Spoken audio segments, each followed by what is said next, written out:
my mic is having a problem right now. I have so much problems today. To be honest, I'm sorry. I'm sorry. Wait. Okay. Gamina, sorry. So many things are like not going as I planned. But yeah. Go everyone. Go. How are you guys? How are you guys doing, chat? How are you guys doing? It's been a while since I streamed. Like 1, 2, 3 nights ago. Mic gain is so high. Is it really? Wait. Okay, is it better? Wait. Is it better? Is it better? I don't know why my mic gain is so high right now. I have no idea how. I don't know. I don't know what's going on. I actually don't know what's going on. Plus, some people are watching outside of my room, so lamao. So yeah, come on, everyone. Really sorry that I'm a latte streamer right now. Cause what's it called? Something happened to my VTube studio because I did some things on my PC, like antivirus thingy-mabob or something like that, and it made my firewall block my connection to VTube Studio. So like, okay, sure, and then I just put things in that. Took a while to put things. So yeah, really sorry that happened. Really sorry it took so long. I fucking hate it. Not a lot of stuff didn't work out today. That's why I'm pretty like not in a good place right now. So I'm pretty like not in a good mood. Not in a good mood right now. So like not really like energetic good mood. So I'm really sorry if I feel like I'm what do you call this one? I'm really sorry if I'm why are you guys blaming Bent? I'm just really like so tired and all that stuff because nothing goes in my plans or something like that. Plus, I also burned my wallet as I burned my wallet to do some projects and all that stuff today. So that's that. So yeah. Gama everyone. Really sorry. Anyway, welcome to YouTube night. Welcome. We're gonna watch some videos again. 2 videos are food videos. So I'm really sorry for those who haven't eaten yet. Please eat if you can. I also have food here, which is what is this?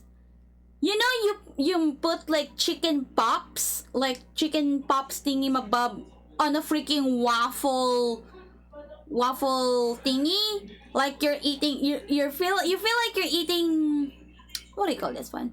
You're eating a crepe, but it's chicken pops, you know.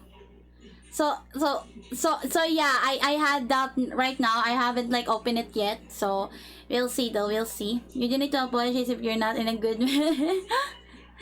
I'm still gonna say it anyway because you know it's been a while since I stream again and all that, so I have to be consistent. It's so hard being an independent India VTuber and streamer. You have to be consistent in order to get more people and all that stuff and all that algorithm sucks us sometimes, but like it's okay.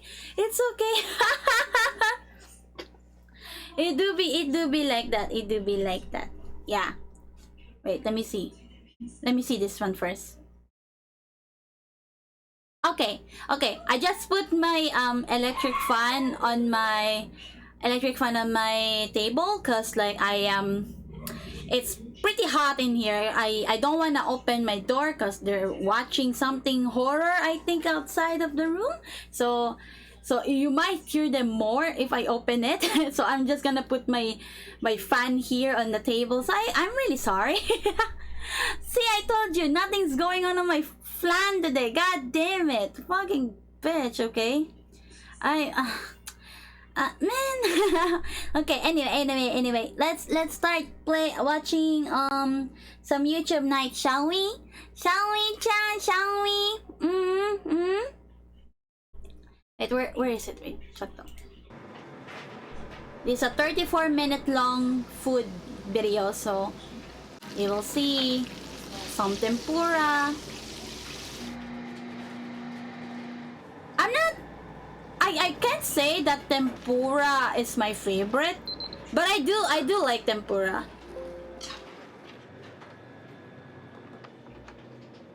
Sometimes I just what's it called? I see my whenever we do what do you call this one?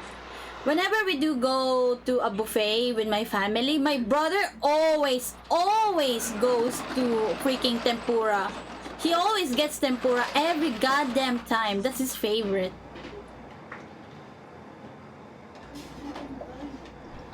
Imagine accidentally dripping your fingers and all. No! Expecting to hear some screaming at the back. Yeah, you might hear them screaming. Amagasakishi.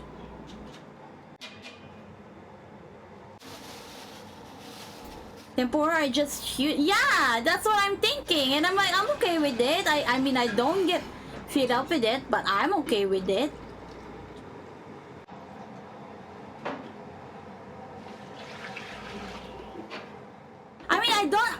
I'm not saying that I don't like tempura. I actually like it.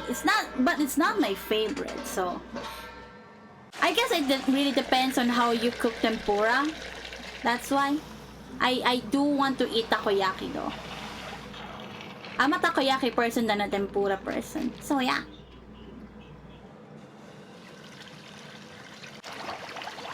Never tasted tempura in my life. I mean, you know the tempura, the chips?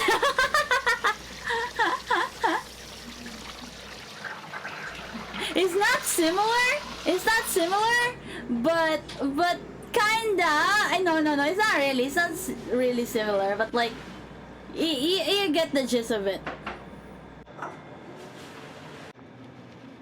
Dilis? Is that dilis? Dilis nuts! Woohoo!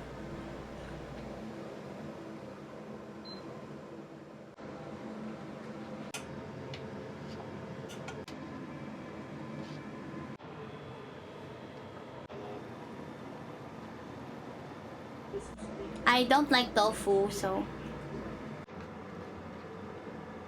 Tofu are just bland, okay? Just don't really like tofu. Hello, Ria Daisy! Hello, Sint! Tempura is good when done properly. Strained oil after cooking and all that, but leaving just enough crisp for the crunchy part. As long as it's crunchy, it's really good. But like when it gets like soggy and all that stuff, that's where it gets a bit to be honest. We're hating that food. I'm not saying the dog. I'm saying the goddamn food tofu.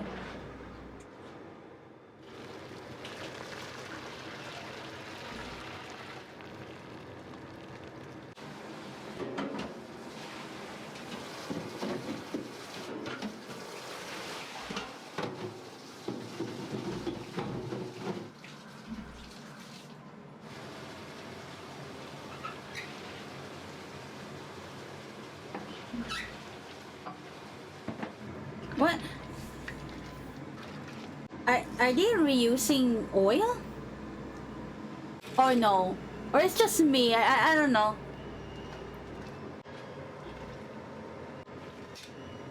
Dilis! Dilis nuts! Got 'em! Galunggong?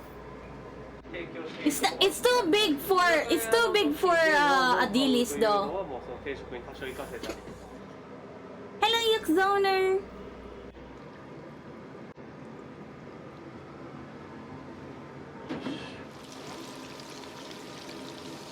Galunggong. No, it's not dilis. Dilis is much more smaller. Dilis nuts.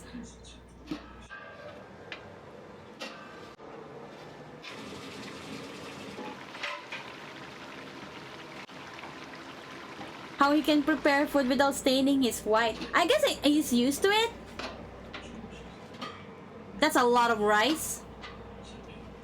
That's a lot of rice. That's a... That's like, you know, that's like the rice thingy that you see in the rice cooker thingy that you see in buffets. Oh, alright. That's a big ass rice cooker, to be honest. Supipi, hello Supipi, Supipi, Supipi, Supipi. How are you, Supipi? Are you okay now? Are you not sick? Just gonna finish my Lily picture art while watching. Okay.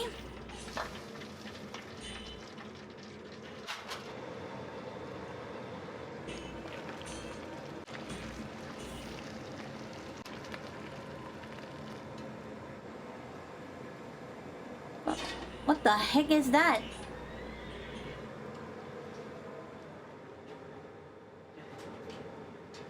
Doing a bit better though. Oh, eat well, Supipi! Is that the real Hoshino Spica that won the Pummel Party games?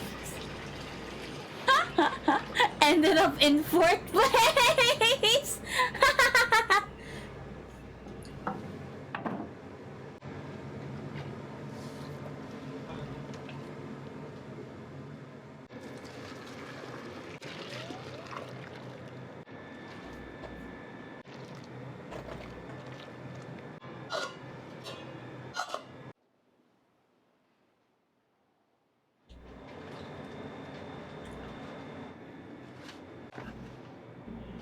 That's a lot of flour.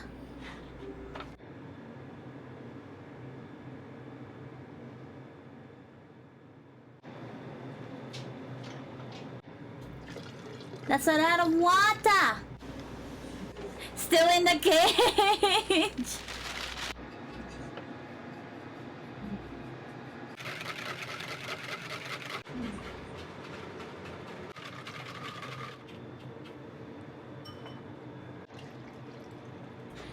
To be honest, like this kind of I have a friend who is like a culinary or something like that before, and like he told me that kitchen is literally is like the most like a stressful place, to be honest, to work with, because not only like you get pressured by getting quality food in time, and but also the freaking disorientation of everything in the kitchen as well. Like, it's a bit messy, it's oily, it's greasy, it's not even like, you know, organized, because you have to get things and that and that. So yeah.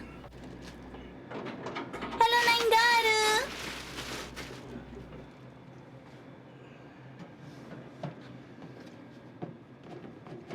You work with other people so everyone can mess. Yeah, yeah. And it's so disorienting because they're taking your stuff too. That's why some of the chefs that I see in like, you know, Hell's Kitchen, Kitchen Nightmares and all that stuff smokes because they're stressed out. But smoking is bad because it will destroy their palate with the taste and all that stuff. So yeah, my friend also smokes, so that's why he does that. I remember talking to him and like, he's very stressful. That's why he smokes so much whenever we do heart-to-heart talk. Hello, Danja! That's alright, Sirexa. Hello, Leo! I respect everyone who studies culinary for making food tasty. Please keep feeding.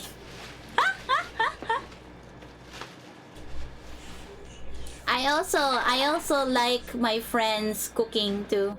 We did cook like what's it called? A cabbage gyoza?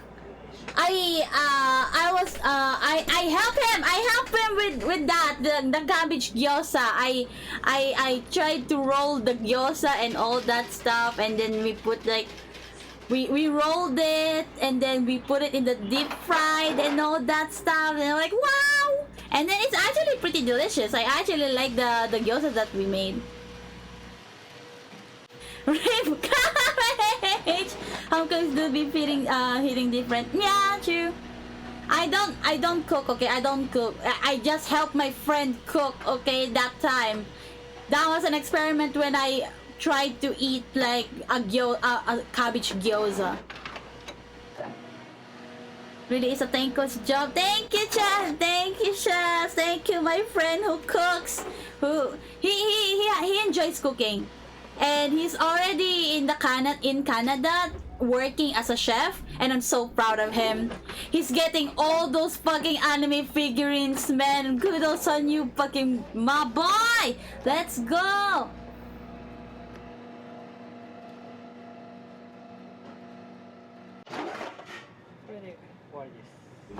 That looks so big.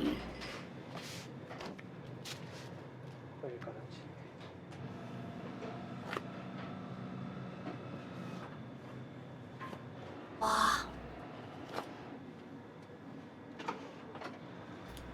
Yeah, I can't really show his room, to be honest, but like he has a setup of all the freaking figurines that he bought, and he collected so much games and all that stuff too because of his job. So I'm so proud of him. Good on you, good on you.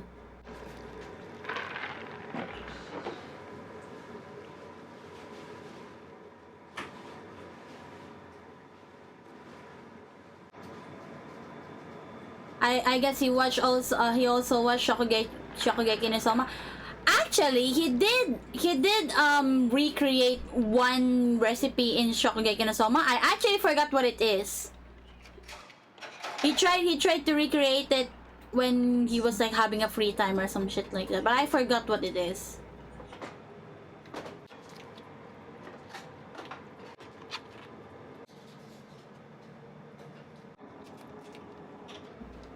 Prawns.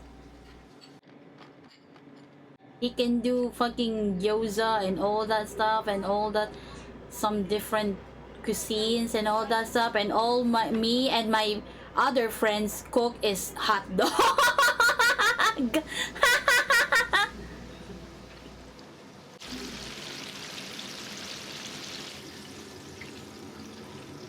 Can really show some pictures, but whenever we do like sleepovers and all that stuff, he's the one who cooks a lot, like barbecue and all that stuff, and all we did is just frying hot dog.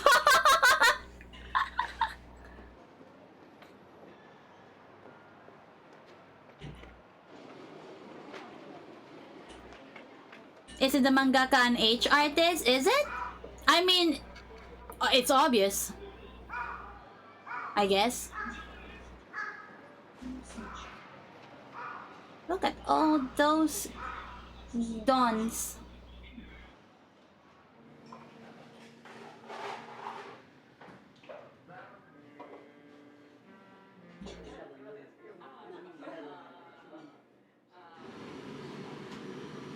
Damn, 1,000 yen for one meal?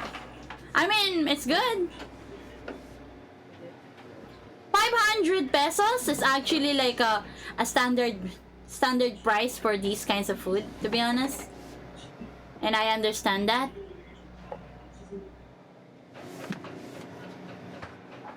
Is he making pizza? That's some fine pizza.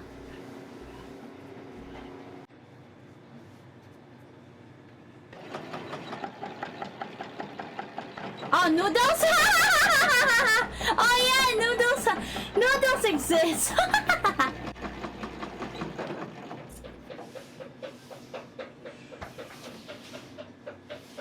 Keep forgetting that noodles exist. Oh shit.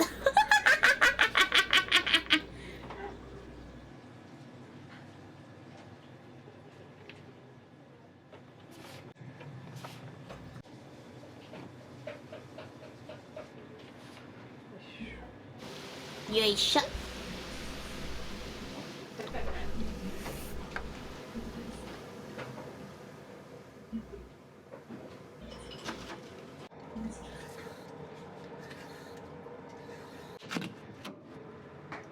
Daikon! I don't eat that, but Daikon!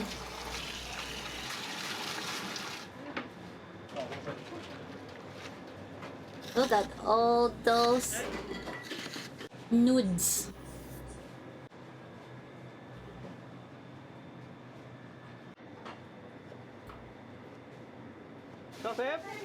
Irashaimase! Sashimi! Onegaishimasu!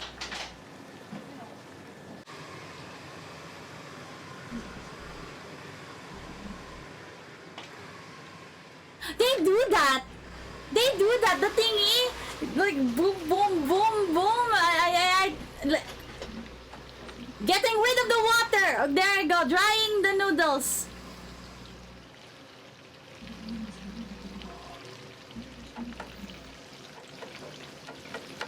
The boom, boom! Boom, boom, boom, boom. And then you... I want you in my womb.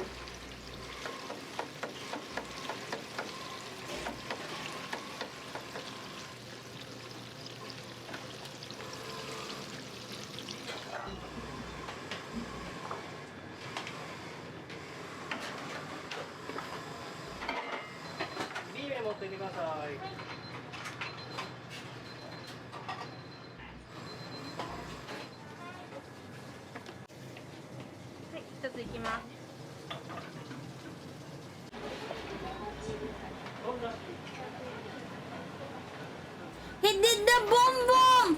Can I send you a link how to bake cookies?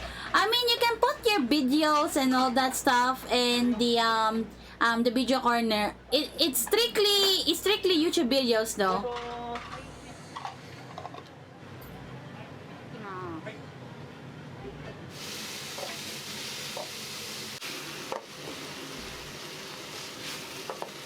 Hello, cabbage. Welcome back.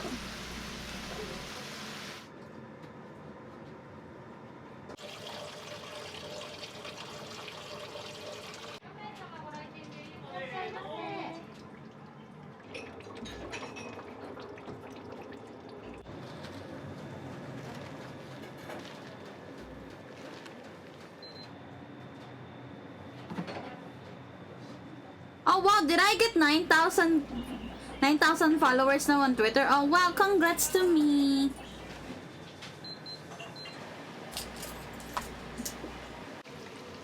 Did you get the 30 diamonds that I gave you? I don't play Mobile Legends.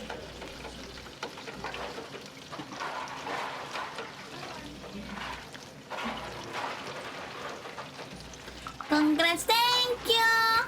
Road to 10k, let's go!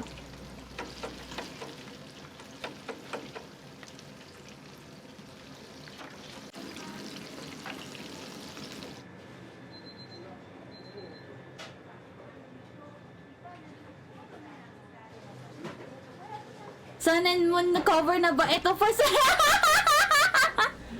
Baby, Sun and Moon. A lot of pretty faces to waste no time. Sun and Moon Tagalog version?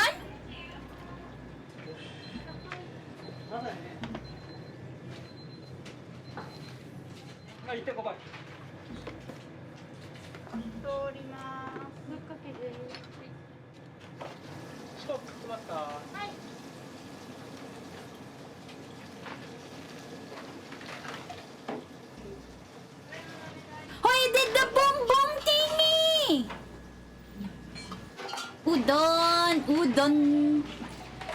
Udon these nuts.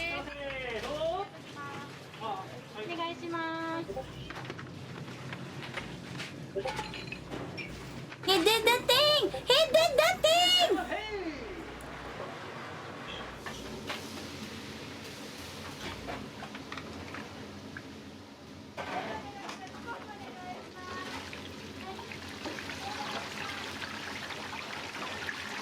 They got Discord sauce in the kitchen. Sorry, that was my my notifications. My mic gain, I don't know what happened. My mic gain is It's like taking everything, even though I have what do you call this one? Even though I have the thingy though. Yeah, I don't know why my mic gain is so high right now.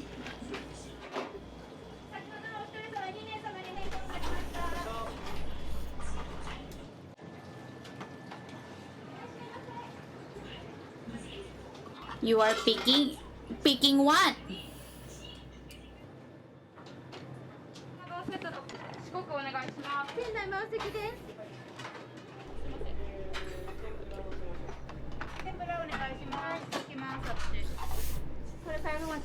Fuck you, chat. Fuck you. Don't fucking what's it called? Uno reverse me.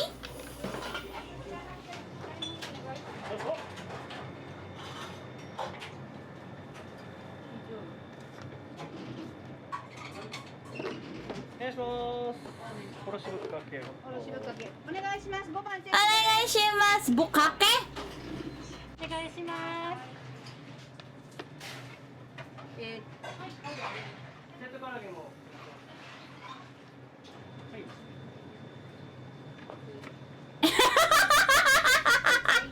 Ay! Hoy! Hoy! Binabasa ko lang yung subtitle, mga ano kayo! Hoy! I'm reading the subtitle! My God, guys! What did I say wrong? It's in the freaking subtitle earlier! Hello? What are you guys saying?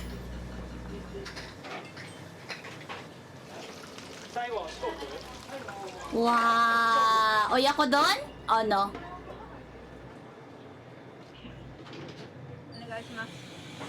Pork cutlet. Wow, that looks so good. What is that one place in what's it called? In Little Tokyo? That one has really, really good Japanese food as well. I forgot the name. I went there on my friend's birthday. Like triple birthday. No, not triple birthday, quadruple birthday. Then every store in there's in Little Tokyo that I ate like near what's it called? Hana? I don't know, I forgot what's the name of the restaurant. I'm sorry, I forgot. Where is Little Tokyo again? Makati? Uy, Bukake!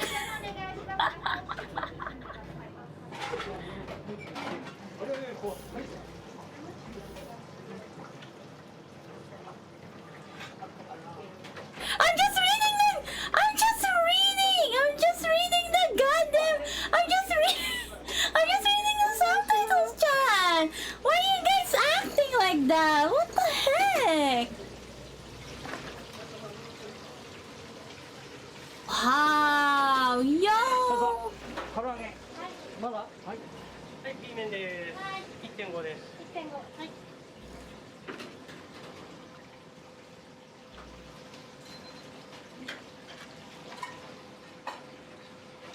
I'm just reading the subtitle. It's in there. Come on.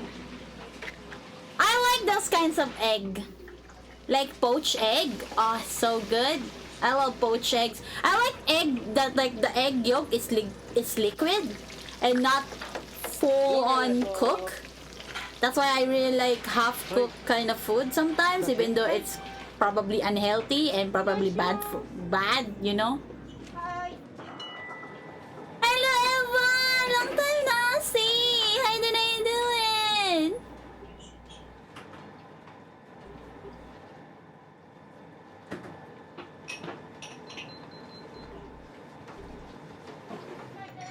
I love solid yolk, but like liquid ones though. Mwah! Hey! I love the flowing yolk shit! What do you mean?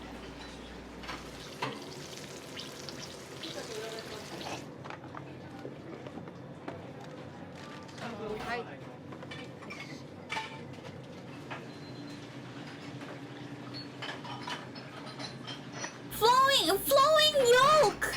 Like the yolk that is like not solid. To be honest, those are like bomb.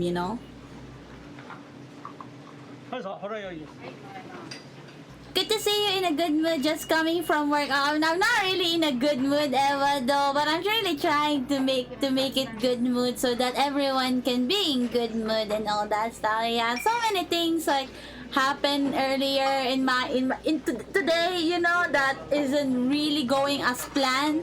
But like I'm really trying my best to be really really energetic and all that stuff. So yeah.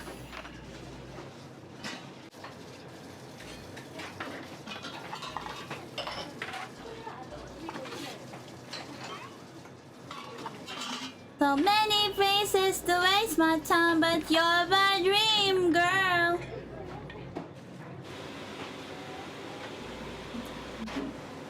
There you go. I remember the one in Little Tokyo, Kika Fuji. Is it Kika Fuji? Though that restaurant is actually really good. I actually like their oyakodon. Their oyakodon is so good. I didn't manage to eat everything there because my friends keep giving me the... What's it called? What is the meat there that is like really soft? I forgot. I forgot the name of that meat. But they keep giving me that, and then they make me go drunk as well. So because they bought soju, soju or sake. I mean, hello Spartan. So what are you guys saying? Same here, but you're trying, and that's what matters. Thank you, Ella. Thank you. I need to go now. Sorry, I wasn't able to stay long. Thank you so much, Garu. Thank you so much for coming by. I'll see you soon, okay? Come back. Thank you. Where are you from? I am from the Philippines. Ten.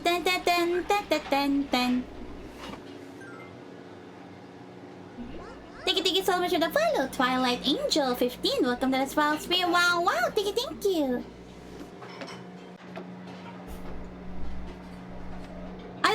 I don't like dry meat.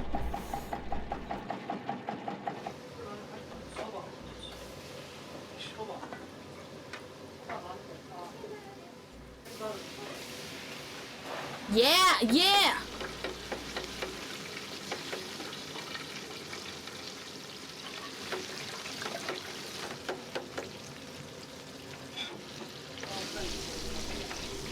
I'm not going to lie, I have playlists dedicated to videos like this. You have me hooked, like cooking videos. These are the tempura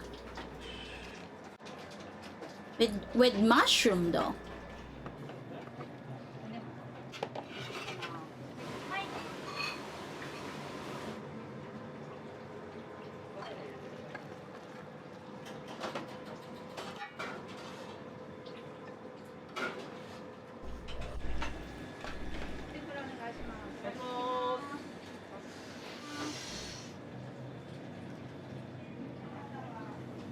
Edible? So there's an edible version?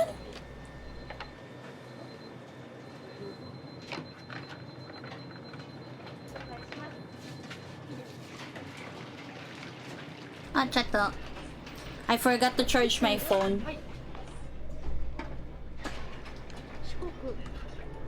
There you go.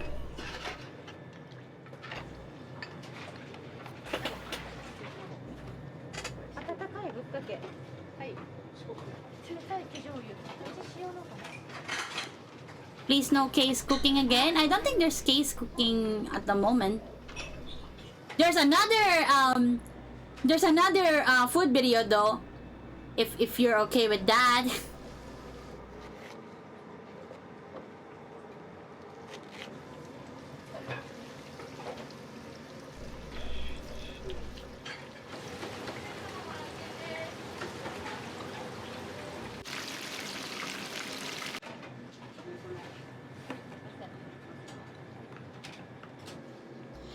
ASMR sizzling mantika time. Mantika time. Kare! Kare! Kare!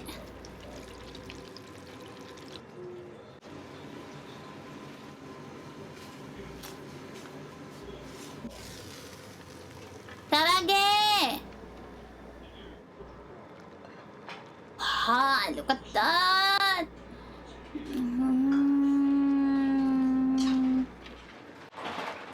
And poached egg leg. Let's go! Kare udon! That's so good! That's so... You know what? I'm gonna eat my I don't know what it's called. I'm gonna eat some turon first.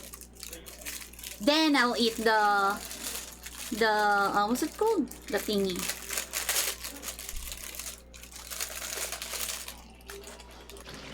Hello Twilight! Thank you so much for the follow.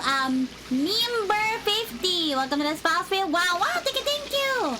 What if I call the Sprouts Field like in Discord server members, like MIIMBER? What's turon in English? Banana, sweetened banana?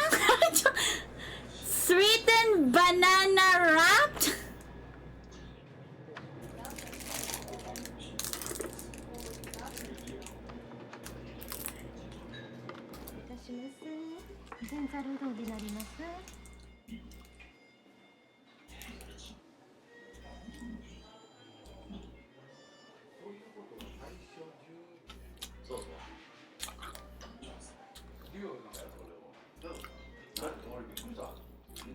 Is it sweet banana burrito?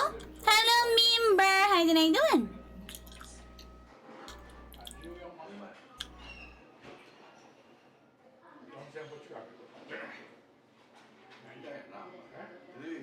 I actually like those kinds of mushrooms, even though I don't eat mushroom.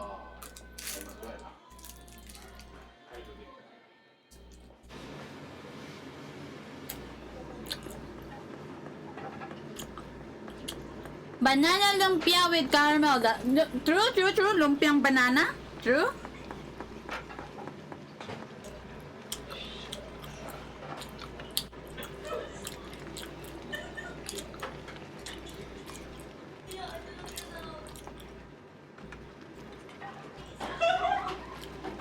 I only eat mushroom when I'm eating the ultimate burger steak mushroom. And sometimes carbonara mushroom, you know?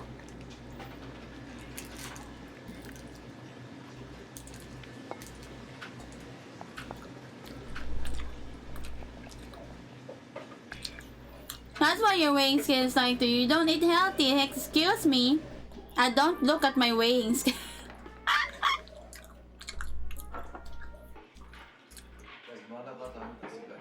Oh, I like the corn. What is that? I am a Filipino. Hello, Pipino! Kumain na kayo, okay? Kumain na kayo, please. Please eat, okay? This is the next one, right?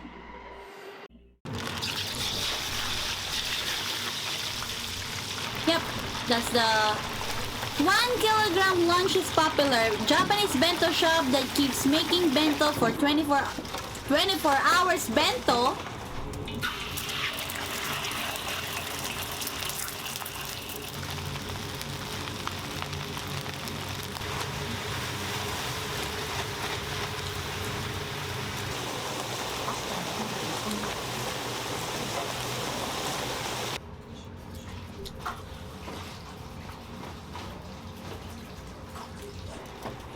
What is your favorite egg? I like poached eggs. Poached eggs are my favorite egg. Like the eggs that are flowy yolk are my favorite.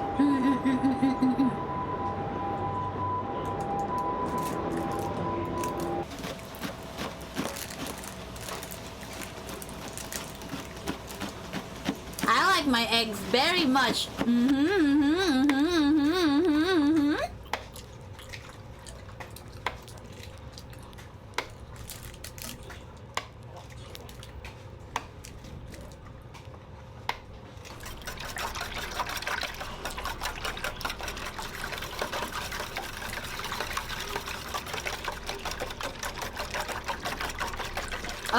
nice too. I like scrambled eggs with cheese though. I think whenever I eat like scrambled, it's either in Good Munch or scrambled with cheese.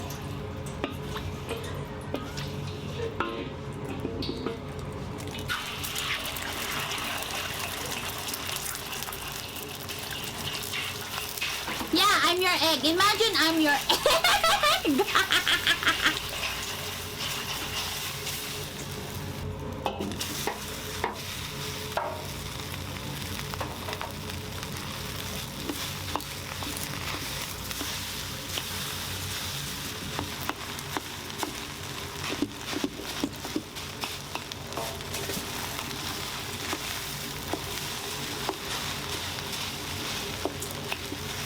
Ayo, putting rice on the freaking fried, putting egg on the fried rice? Oh, hell yeah!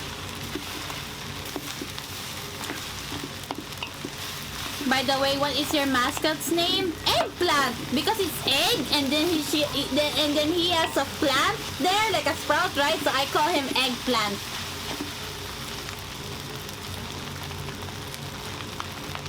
Very unique name.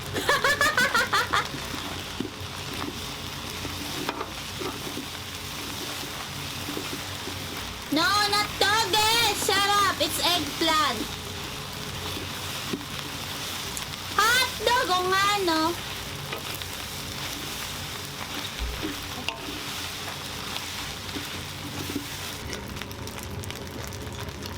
Do you like beans? Oh, I'm not really fun with beans. Savory or sweet beans? I don't. Not really. I'm not really into beans. I do like Mr. Bean.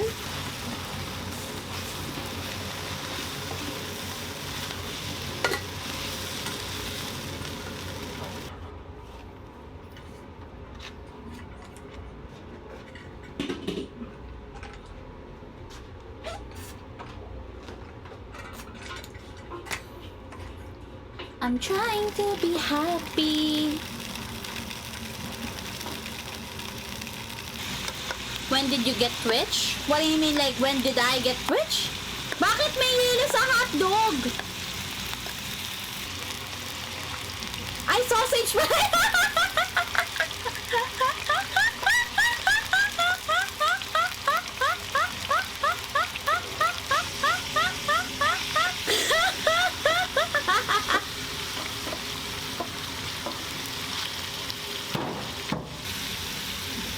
Sausage pala yan. I'm sorry.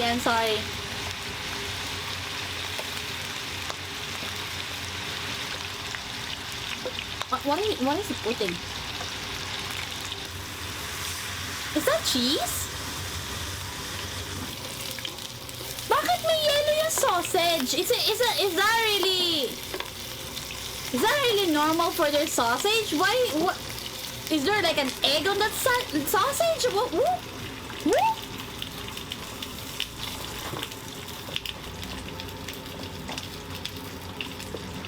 Bacon? That looks yummy.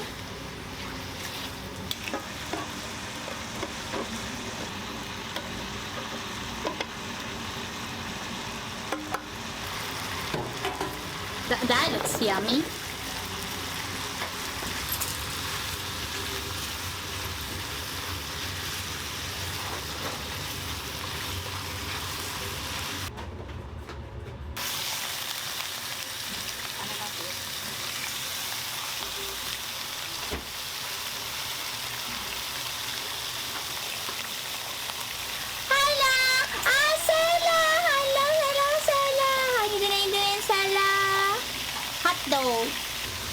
Mouse, can you give a shout out to Sarah? Thank you.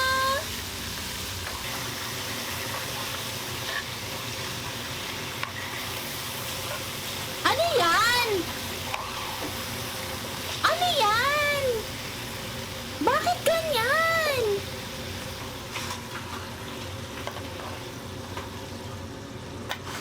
Bakit parang egg ng ipis pero malaki? Oh, David, why does it look look like that? Parang mint ng Minecraft.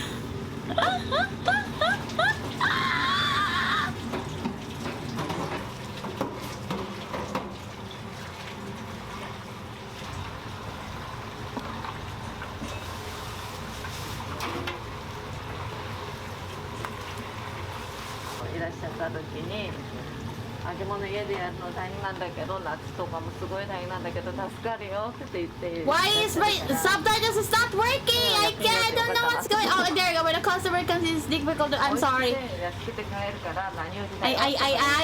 Why is it delayed?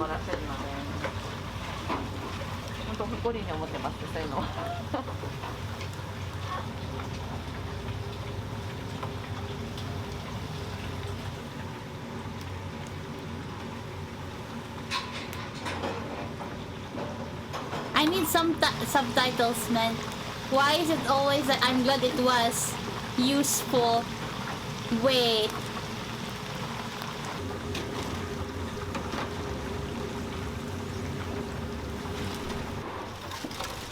Look at all those chicken karaage! Chicken popcorn!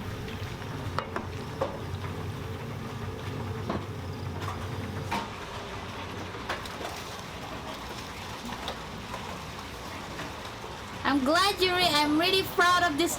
I don't know what you're saying now. Now that reminds me, I do have a chicken popcorn here. Probably get it.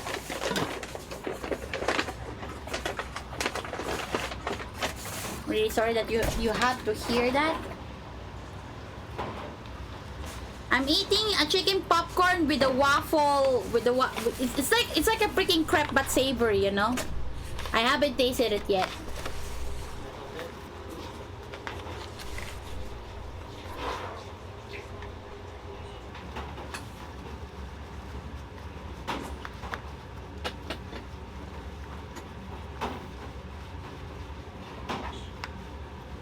Where is the chicken popcorn from? I mean, it's a local brand. What the fuck is this? Wait.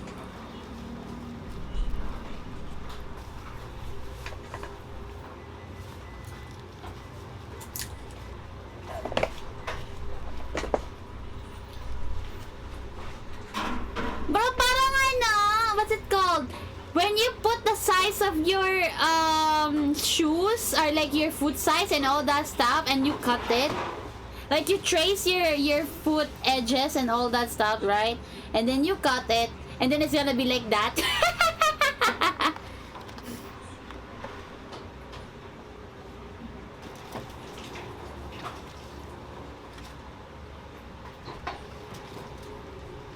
Wow, I like those kinds of fish.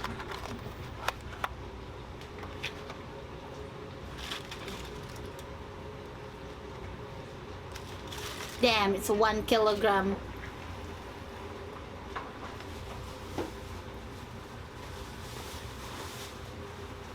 That what's wrong with what I said? The size of your shoes.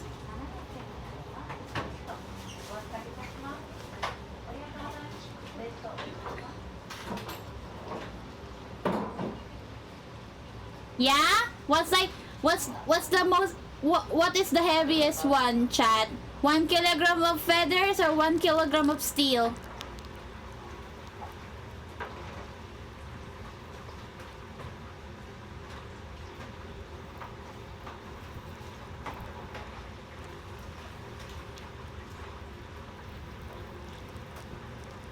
We are not still. Your mom! Shut the fuck up!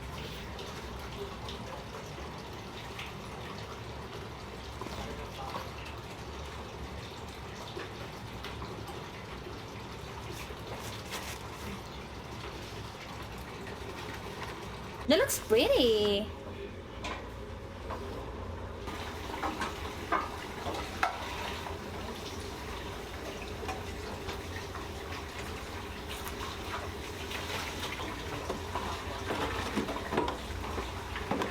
Thank you so much for the final Hawaiian pizza.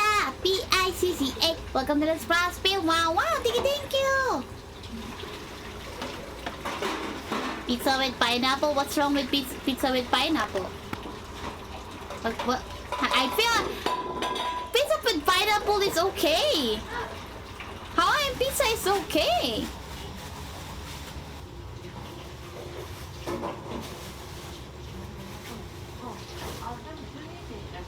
Good times with me on the table. Hello, Hawaiian pizza.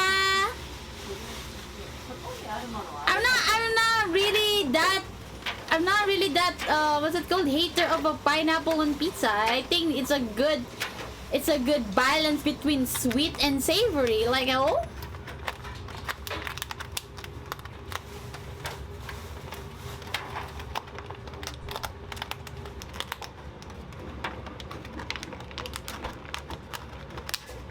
Why is it expensive? Because you know, I keep seeing people who are like shitting on freaking Hawaiian on pizza. And you know what? It's fine. Then she's making a witchcraft between the curry sauce and the tomato sauce.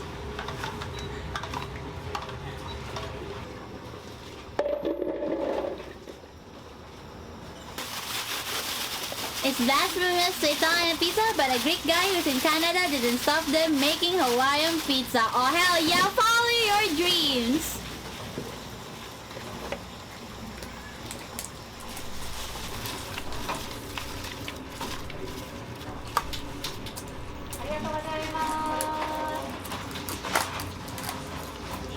What is she doing now? What is that?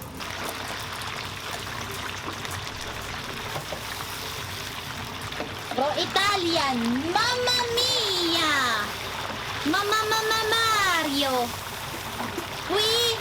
We tuloy po tayo na, that's French. What's yes in Italian?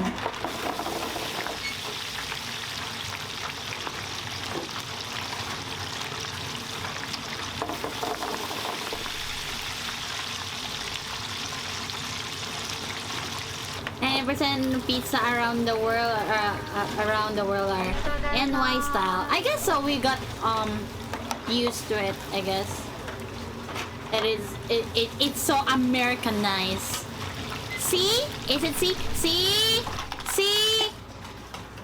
see Mario? I keep saying we. It's French. What is that? What is that chicken? Buffalo? Or why it reminds me of the chocolate tuloy. The best flavor of donuts. I forgot the name, god damn it. That's potato balls? That's potato balls? Choco butternut! There you go, choco butternut. That reminds me of choco butternut. That's potato balls though? Balls.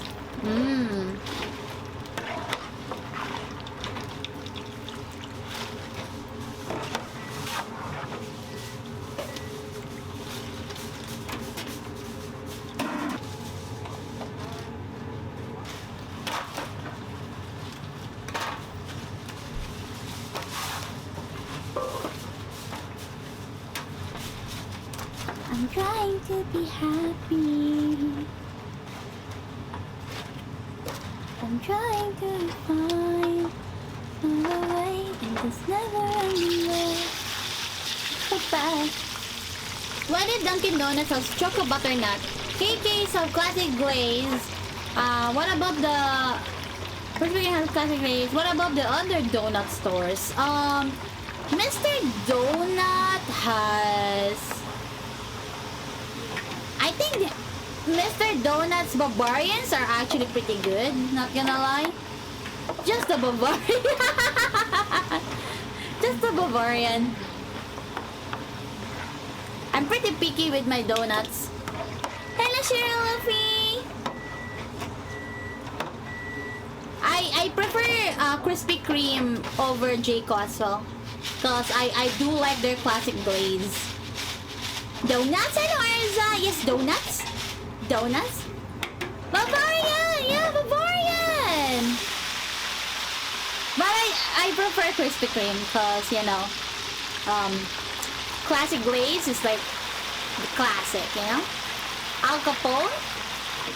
Jayco has Al Capone. I'm not really into Jayco. I only eat one, like 2 donuts there, like 2 flavors of donuts.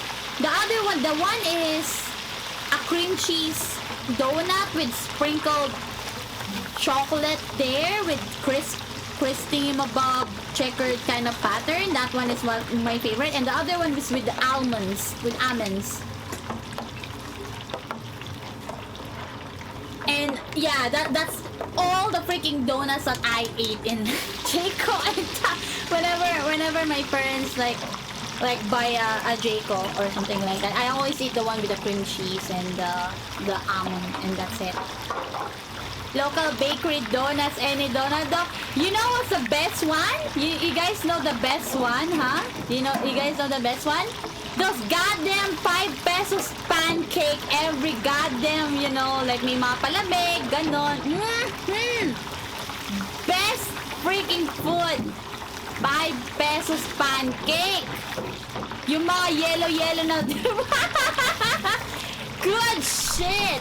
Do you think it's already open because it's F2F class now? You know?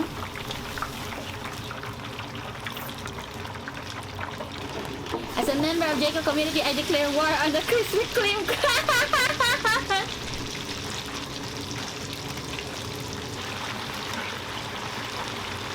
5 pesos we either yemo or condensed. Oh, I do like the condensed milk.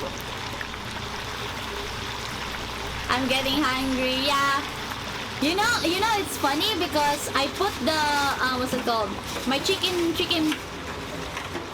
popcorn thing above, right?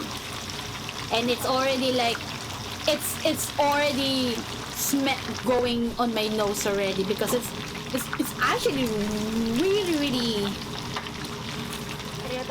smelly, but in a good way. What the heck? Oh, it looks so good. Hello?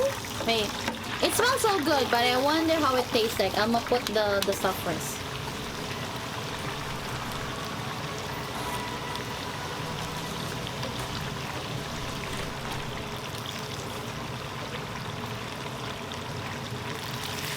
These kinds of videos is great, yeah. We're just vibing with all this food deep frying. Croquette! What is this, ketchup? What the fuck is this? I can't smell. Is this hot sauce? Because I see some. What is this? Okay, I'm not gonna put it there first because I feel like this is hot sauce. Hello, Warlord! Irashaimase! This one is honey. You don't like hot sauce? I eat spicy food when I'm in the mood. What the fuck is this? Is this honey or... what the fuck?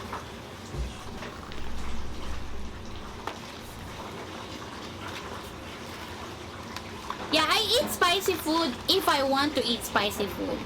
But most of the time, I don't really not vibing on spicy food. It's just really occasionally, you know? What you eating, Michama? Wait lang. I'll take a picture of it, okay? I'll BRB to my VTube studio for a bit.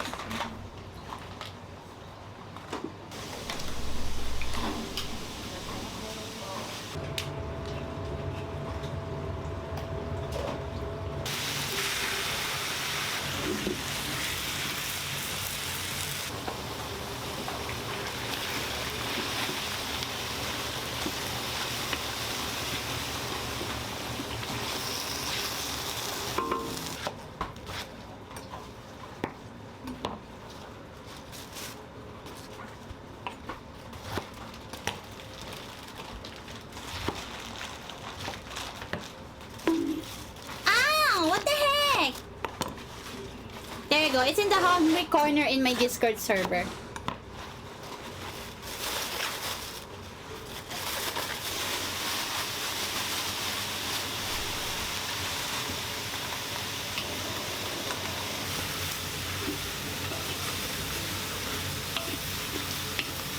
Wait, why you said ouch?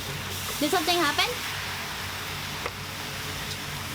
You made kimchi? Oh hell yeah! I don't eat kimchi though.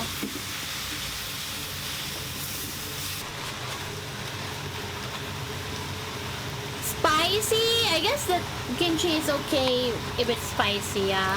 It kicks. Cutting you? What do you mean cutting you? What do you mean cutting you?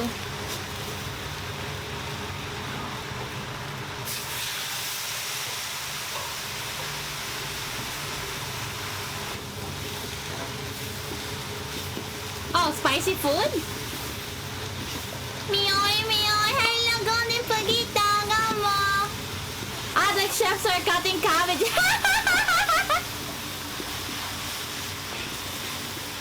Man, how does it feel like, huh, cabbage? To see your entire clan dying and slicing and all that stuff.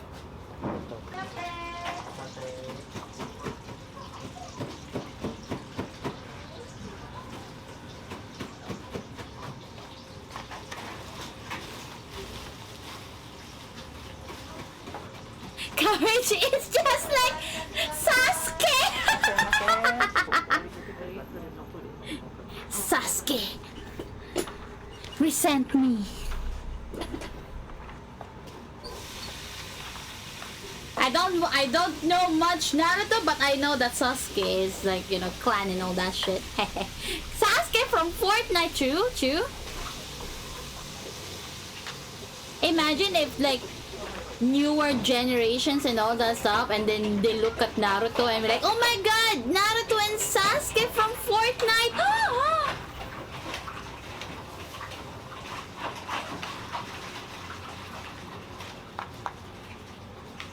Susuke. Sauce?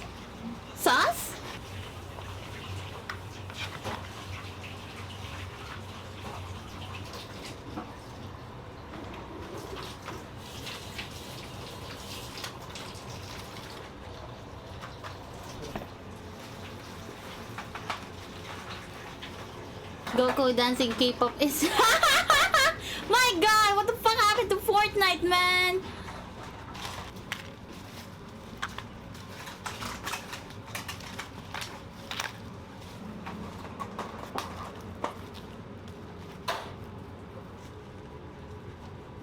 You will ever see like Sasuke like beating the shit out of, you know, Goku in Fortnite, you know.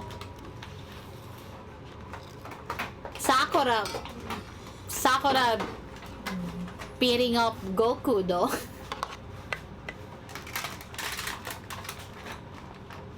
Wiener?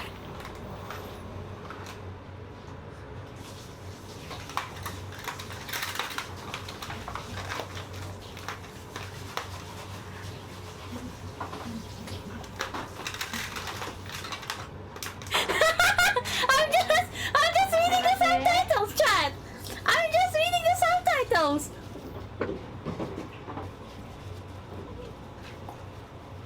It says wiener.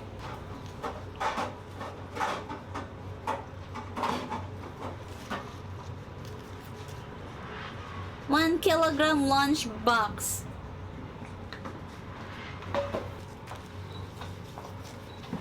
That's 1 kilogram though? I feel like that's smaller? I feel like this is like 1 kilogram at all. Like there's so many things in the freaking bento, not gonna lie. Yeah, put more sauce! Yeah! Yeah!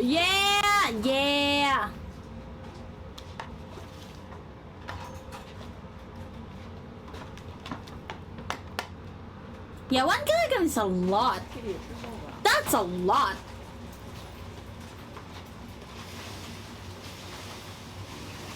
If I try to eat this like aro, I could eat this like 2 hours in 2 hours if I'm doing something. If not, probably 1 hour. I'm pretty slow food eater, I guess. I eat slow. But sweet.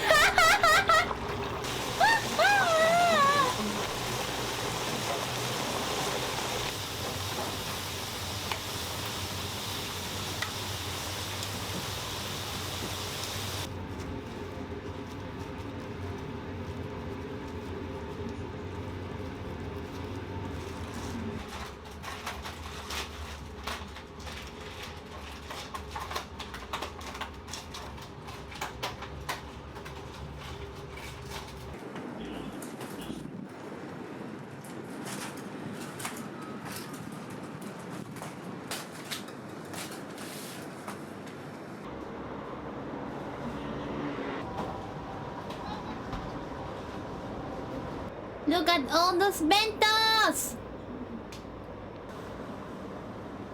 Yo, what? Still 750 for that? 800 for that? 400 pesos for that? That's so many. That's a lot.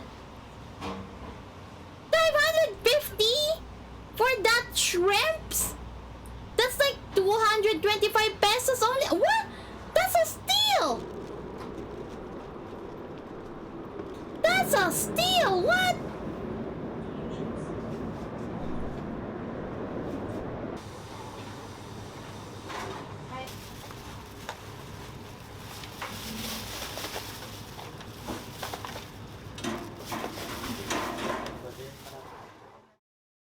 Which am I doing?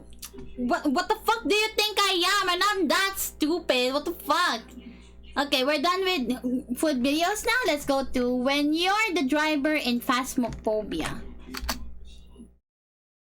We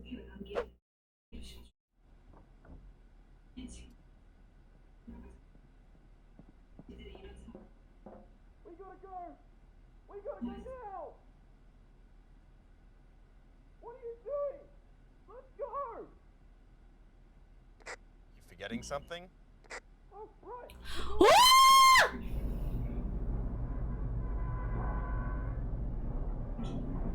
Okay, the door's closed! Now let's get out of here! Is everyone on board? It's just me! What the fuck? Did you hear me?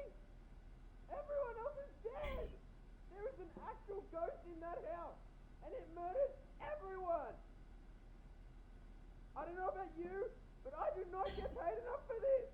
There was a dead chick, bent over backwards, walking on all fours, snapping everyone's necks like toothpicks! The only reason I'm still here is because I found a closet to hide in! One of the others tried to get in too, but... Ah! Wait! Chotomate! Chotomate! Wait lang!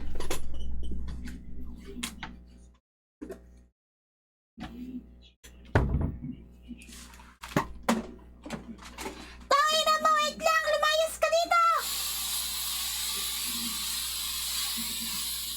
Wag ka dyan!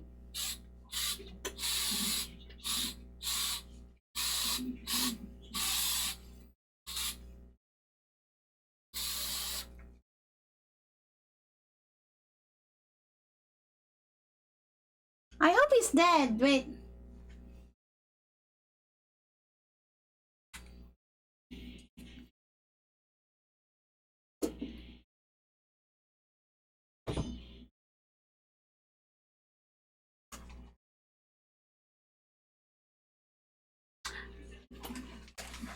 Ah! Please die! Die, die, die! Die, don't!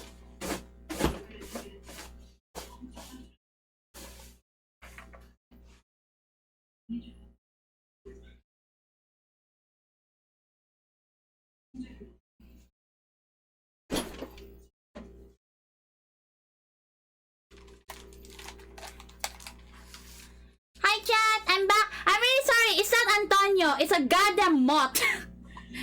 And I'm like, I saw it landed on my fucking keyboard, and it landed near to my fucking face. So I'm like, fucking bitch. So like, I just, you know, I just get rid of it and all that stuff. Ah, putang ina.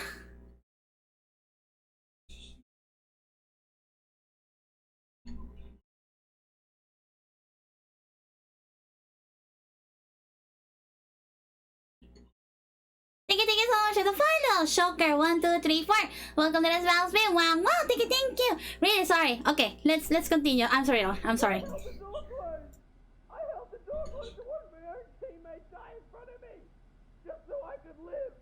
I don't even know if it's a moth or not. I actually don't know because it's a creature. It's a freaking insect that I've never seen. I have no idea what that is. So I tried to kill it with bygone or something. It's not Antonio. It's not. I still don't know what the fuck is that. So I thought it's a moth, but like I didn't know. Okay. Into that house, there is nothing you can do or say that will make me want to go back in there. Nothing! You won't get paid if you don't.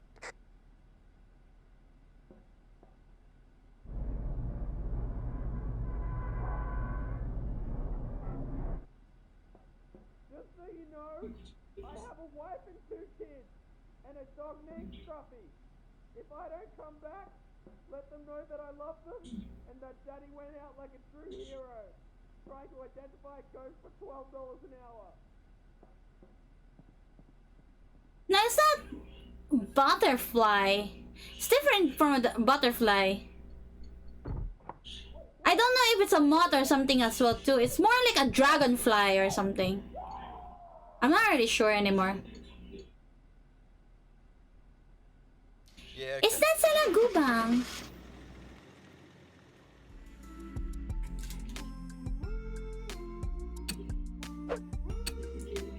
Is that salagubang? I actually don't know. I am actually like so confused.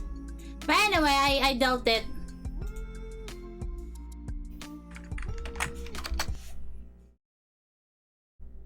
It seems that you play League. Hey! This is a very difficult sin to absolve. Yeah. Playing League Uh-huh. is pretty bad. Oh. Spending money on League, Oh, fuck. I don't know if I can absolve this one. Oh, fuck. That's pretty bad. Fuck. I'm sorry. I'm going to have to like triple cleanse you for this one. Oh. But it's okay, my child. No sin except for some sins cannot be absolved. This Ah, sin fuck. I can absolve. Do not worry. I bought so many skins though. I cleanse you, my child. I cleanse you, my child. Ah! You have been absolved. Thank you. Thank you. Thank you. Thank you for the absolution. Thank you. Thank you. Thank you. for the for absolute thank you. Thank you. Thank you. I'm still gonna play it. But I don't know if I'm gonna buy their skins though. I'm not really sure though. I'm not really sure. The new skins are kinda but like the Janna skin, the prestige one, do be pretty good, I guess. So I'm just gonna buy it. So yeah.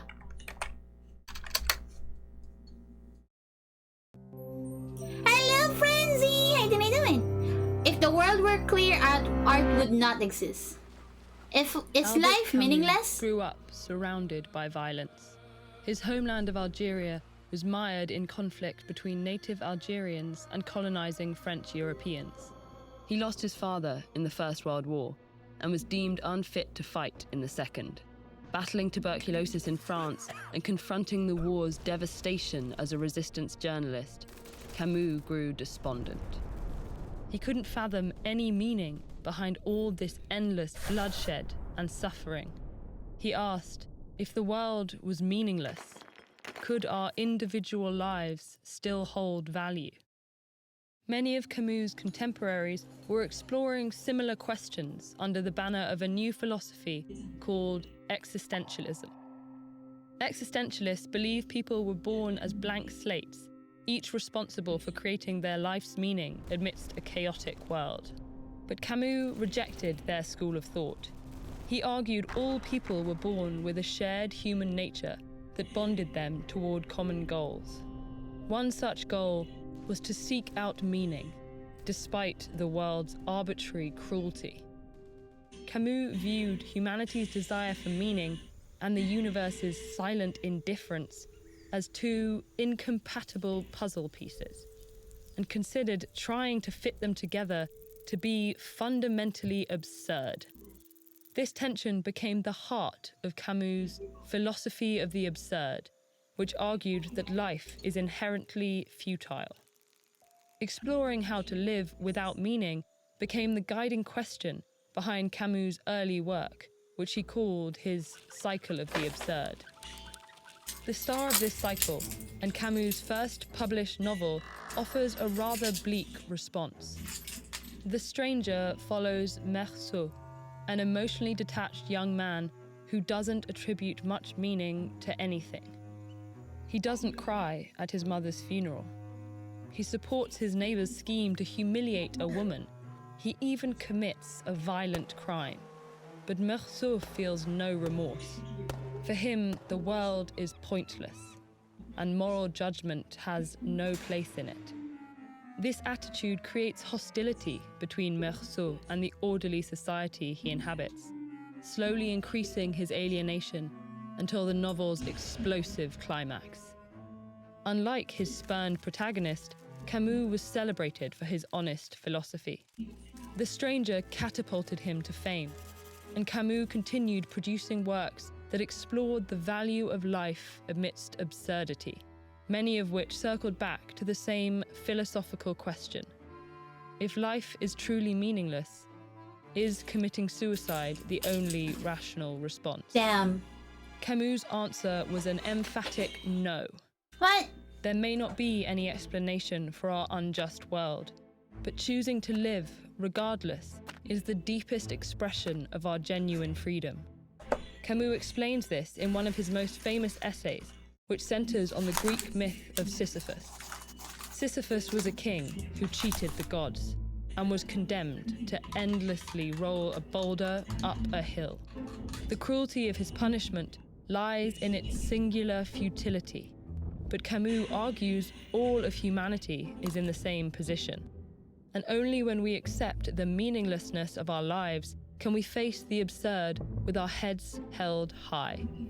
As Camus says, when the king chooses to begin his relentless task once more, one must imagine Sisyphus happy. Camus' contemporaries weren't so accepting of futility.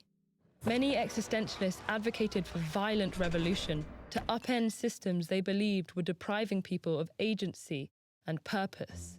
Camus responded with his second set of work, The Cycle of Revolt. In The Rebel, he explored rebellion as a creative act rather than a destructive one. Camus believed that inverting power dynamics only led to an endless cycle of violence. Instead, the way to avoid needless bloodshed is to establish a public understanding of our shared human nature. Ironically, it was this cycle of relatively peaceful ideas that triggered his fallout with many fellow writers and philosophers. Despite the controversy, Camus began work on his most lengthy and personal novel yet, an autobiographical work entitled The First Man. The novel was intended to be the first piece in a hopeful new direction, The Cycle of Love. But in 1960, Camus suddenly died in a car accident that can only be described as meaningless and absurd. While the world never saw his cycle of love, his cycles of revolt and absurdity continue to resonate with readers today. His concept of absurdity has become a part of world literature, 20th century philosophy, and even pop culture. Today, Camus remains a trusted guide for moments of uncertainty. His ideas defiantly imbuing a senseless world with inspiration rather than defeat. Do you handle life's challenges as a stoic or a cynic? Find out which philosophy represents you by choosing one of these videos. God damn it. What are these videos? Jaren, why are you making us question our existence sometimes when life is meaningless and why we feel we're fucking bitch?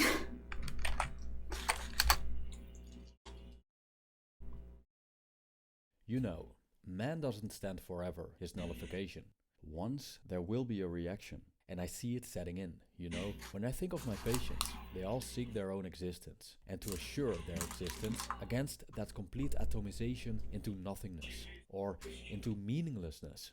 Man cannot stand a meaningless life. Carl Jung. Why are we thrown into this world? What are we here to do? Could it be that we're here for no particular reason? And while I'm waiting for more Jujutsu Kaisen episodes, so I went and bought 3 more volumes to continue on to where the anime left off. Hello, Kyukai! How you doing? You're watching more, reading more Jujutsu Kaisen? Good luck with that! The idea that our lives don't matter can be difficult to accept. To give our lives at least I haven't some watched significance, Jujutsu even if it's Kaisen just though, on a but I should terrestrial level, probably. we started to So many create people our own asking me to watch it so, too. as the humans we are, we began to define what it means to live a meaningful life. What's worth living for, and what isn't? What are the requirements? When we have decided what a meaningful life entails, we continue grasping for it in an almost pathological manner, because if we fail to give our lives meaning, our lives truly don't matter. As a consequence, many people feel that their lives are worthless. They wake up, eat, engage in their meaningless activities, eat, go to sleep, repeat, repeat, and repeat. As opposed to those lucky few who have found meaning in their lives, albeit because of raising children, a so-called meaningful job, and other activities that make their existence on this desolate tiny dot surrounded by a suffocating blackness a bit more bearable. This video explores Why- the beauty and ugliness of a meaningless life. Why you doing this? Why you doing this, Jaren? Why? Why are you doing this? The meaning of life has been discussed since the dawn of time. Even though there are countless opinions on this, there's no clear evidence on what the meaning of life is, and if there is any. Religion, however, provides us with answers. Christianity, for example, states that the meaning of life is to seek divine salvation through the grace of God, by adhering to certain values and ethics that have been imposed on us by God. French-Algerian philosopher Albert Camus saw religion as an attempt Fucking to Camus! solve the problem of not knowing the meaning of life by embracing a set of ready-made answers that are attributed to the divine. But by doing so, we hide from reality, as we cover up the existential problem by adopting a narrative that lacks evidence. In the current age, we see that especially in the West, religion is in decline. More and more people refer to themselves as agnostic or atheistic and have cast away the belief in God. For a philosopher like Camus, it would probably be a good thing when people liberate themselves from dogma, stop blinding themselves to the Dogma? abyss of the great unknown, Dragon's and are dogma? more free to enjoy life in ways they please. Gotta catch up on some sleep. I'll be able to catch you next time. Thank you, Eva. Thank you so much. I'll see you soon. Okay, thank you. And that humanity is nothing more than a cosmic joke, without any inherent significance beyond what our senses perceive. What do? Well, the possibilities are endless. We can travel around, enjoy nature, or hang out with friends. In the current age, technology offers us access to the whole world. We can easily learn other languages online, talk to people from other countries, and have a wide choice of entertainment. There's an almost infinite number of hobbies, things to learn, or things to write and create videos about. In a meaningless I don't know universe, if we're they're free to typing do or what. anything we want. But there's also a dark side that comes with this development. The rejection of religion, followed by the conclusion that life is meaningless, can lead to an inability to cope with this conclusion. So how come that we feel so desperate in the face of such freedom? Well, first, let's see what meaning is. I know The that book my life Existence of is Psychotherapy, meaningless written and by all that. Irving God, Yalom, distinguishes God cosmic damn meaning it. and terrestrial meaning. God damn Cosmic it. meaning concerns itself with the meaning of life and the universe, which, according to Camus, doesn't exist. So trying to find it would be absurd. But terrestrial meaning concerns itself with the relationship between ourselves and the world around us, or, in short, the meaning of our own lives. With the absence of cosmic meaning, the emphasis is now put on the meaning that we, ourselves, give to our lives. Hence, humans have created several ideas about what's meaningful and what's not. This phenomenon creates problems, because we have now Hello, created Crunchy a Onion! distinction And there's between possibilities things that and are choices, meaningful but I and choose to not. watch this stream. A Ah, consequence thank you, is that we Onion. run the Thank you risk to of people who failing watches to my stream and right. just, you And if know, that happens, of chances all are the that freaking we streams feel that you that our guys watch, system you is watch my broken stream. and might even consider it Mwah! imminent. A Thank you, traditional thank example of what you. people consider as With meaningful Lawai. is starting a family and raising children. But these days, especially in Western civilization and in Japan, this can be quite challenging. Relationships and the role of the family are changing. Divorce rates are skyrocketing. Marriage rates are plummeting. And dating apps have transformed the way we meet and select potential partners.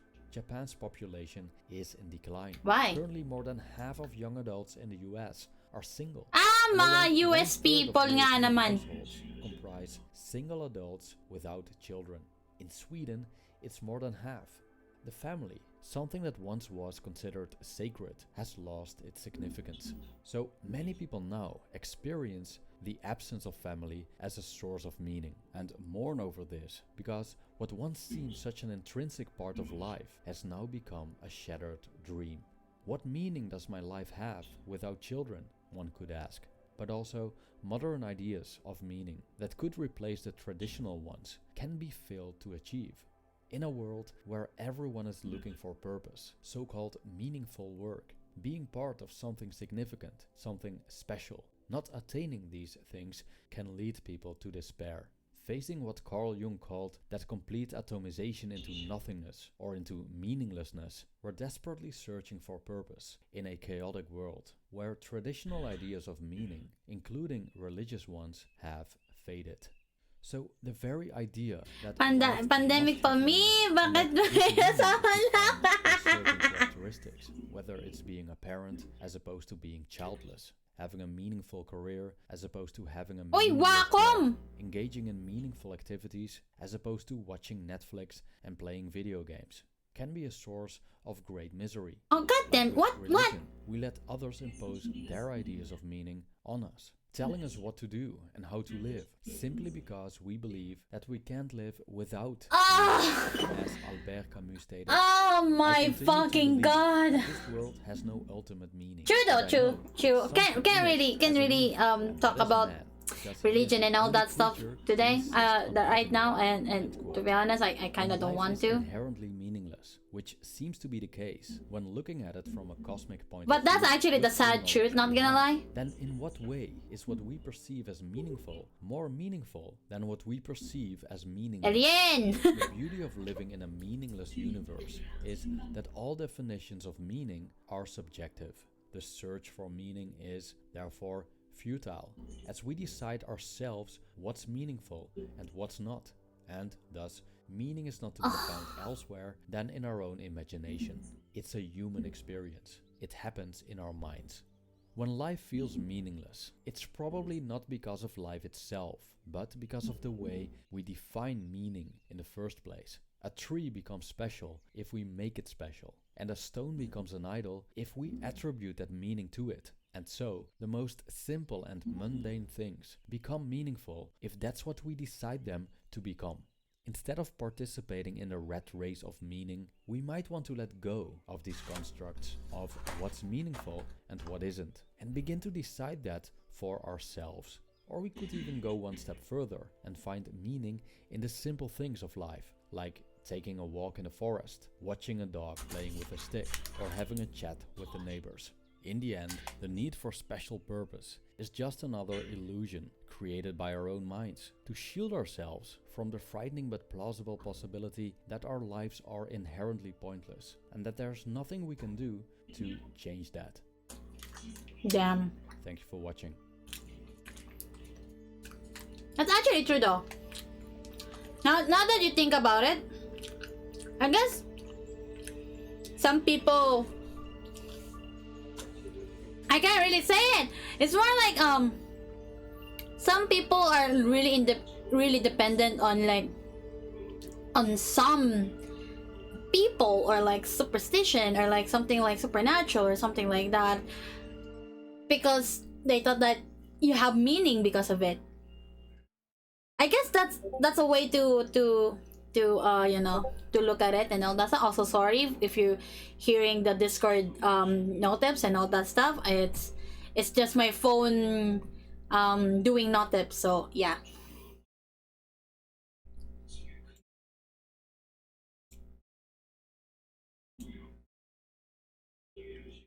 The only true meaning of life is what you give meaning to. Yeah, true. How money makes you happy? Can money buy happiness? Yes, according to philosophy and science.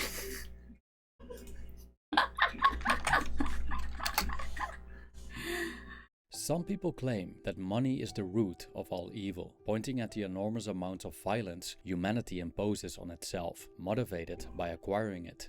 Others argue that not money, but a lack of money is the root of evil, as people, out of fear of being unable to pay the bills or provide for their families, sacrifice their morals to survive. Yet, practice shows Speaking of that meaning greed of and life, immoral behavior remain the prevalent heck? among those with more than enough, while many poor people are generous and kind. The relationship between humans and money seems complicated.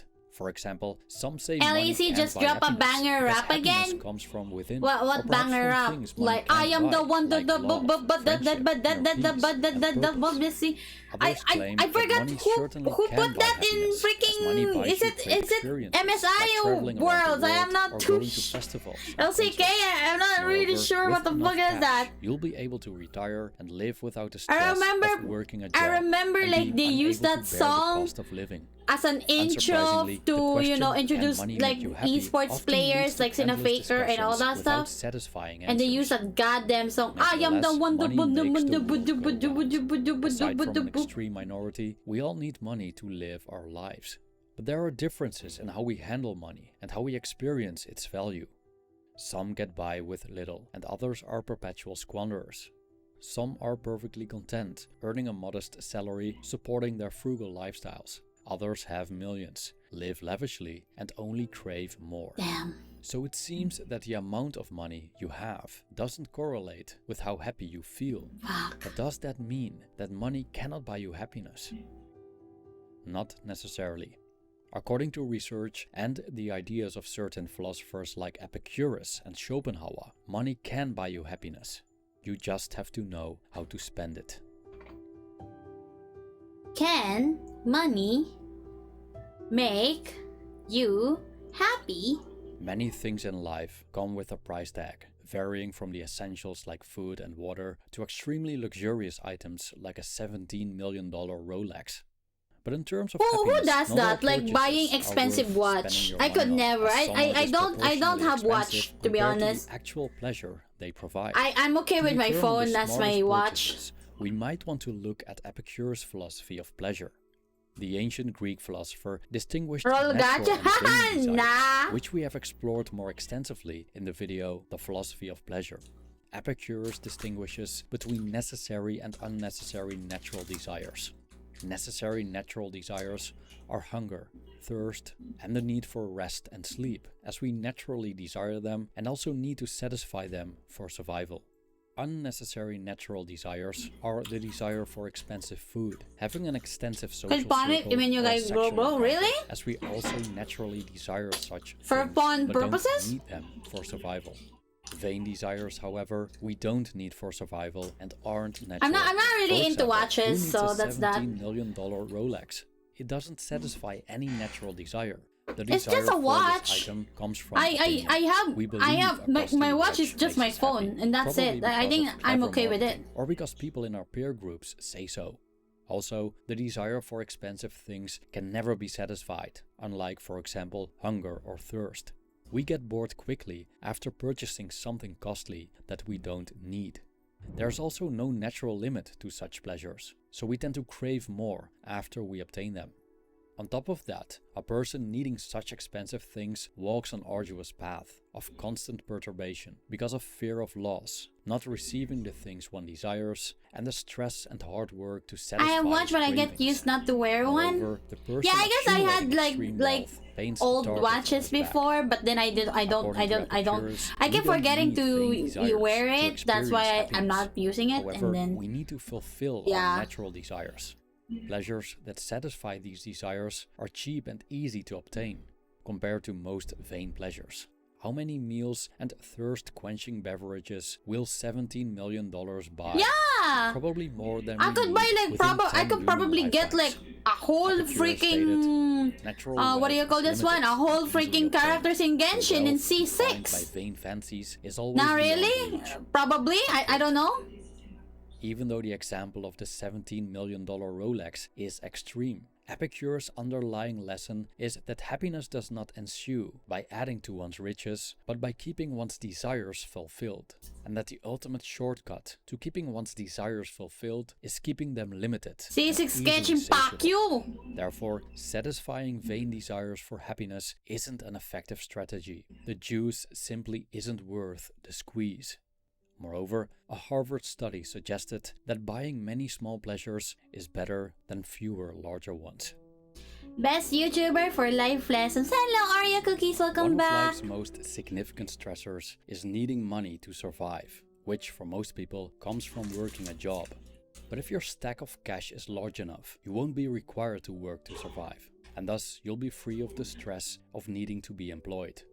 We could live according to Epicure's ideals, but that doesn't relieve us from having to work, exchanging our Mako, bodies and I time didn't for a say salary. that. Not that I there's fucking hate anything cashing. inherently wrong with that. Many people happily work their jobs in exchange for money, as it covers their living expenses, allows them to buy things they want and enjoy leisure in their pastimes.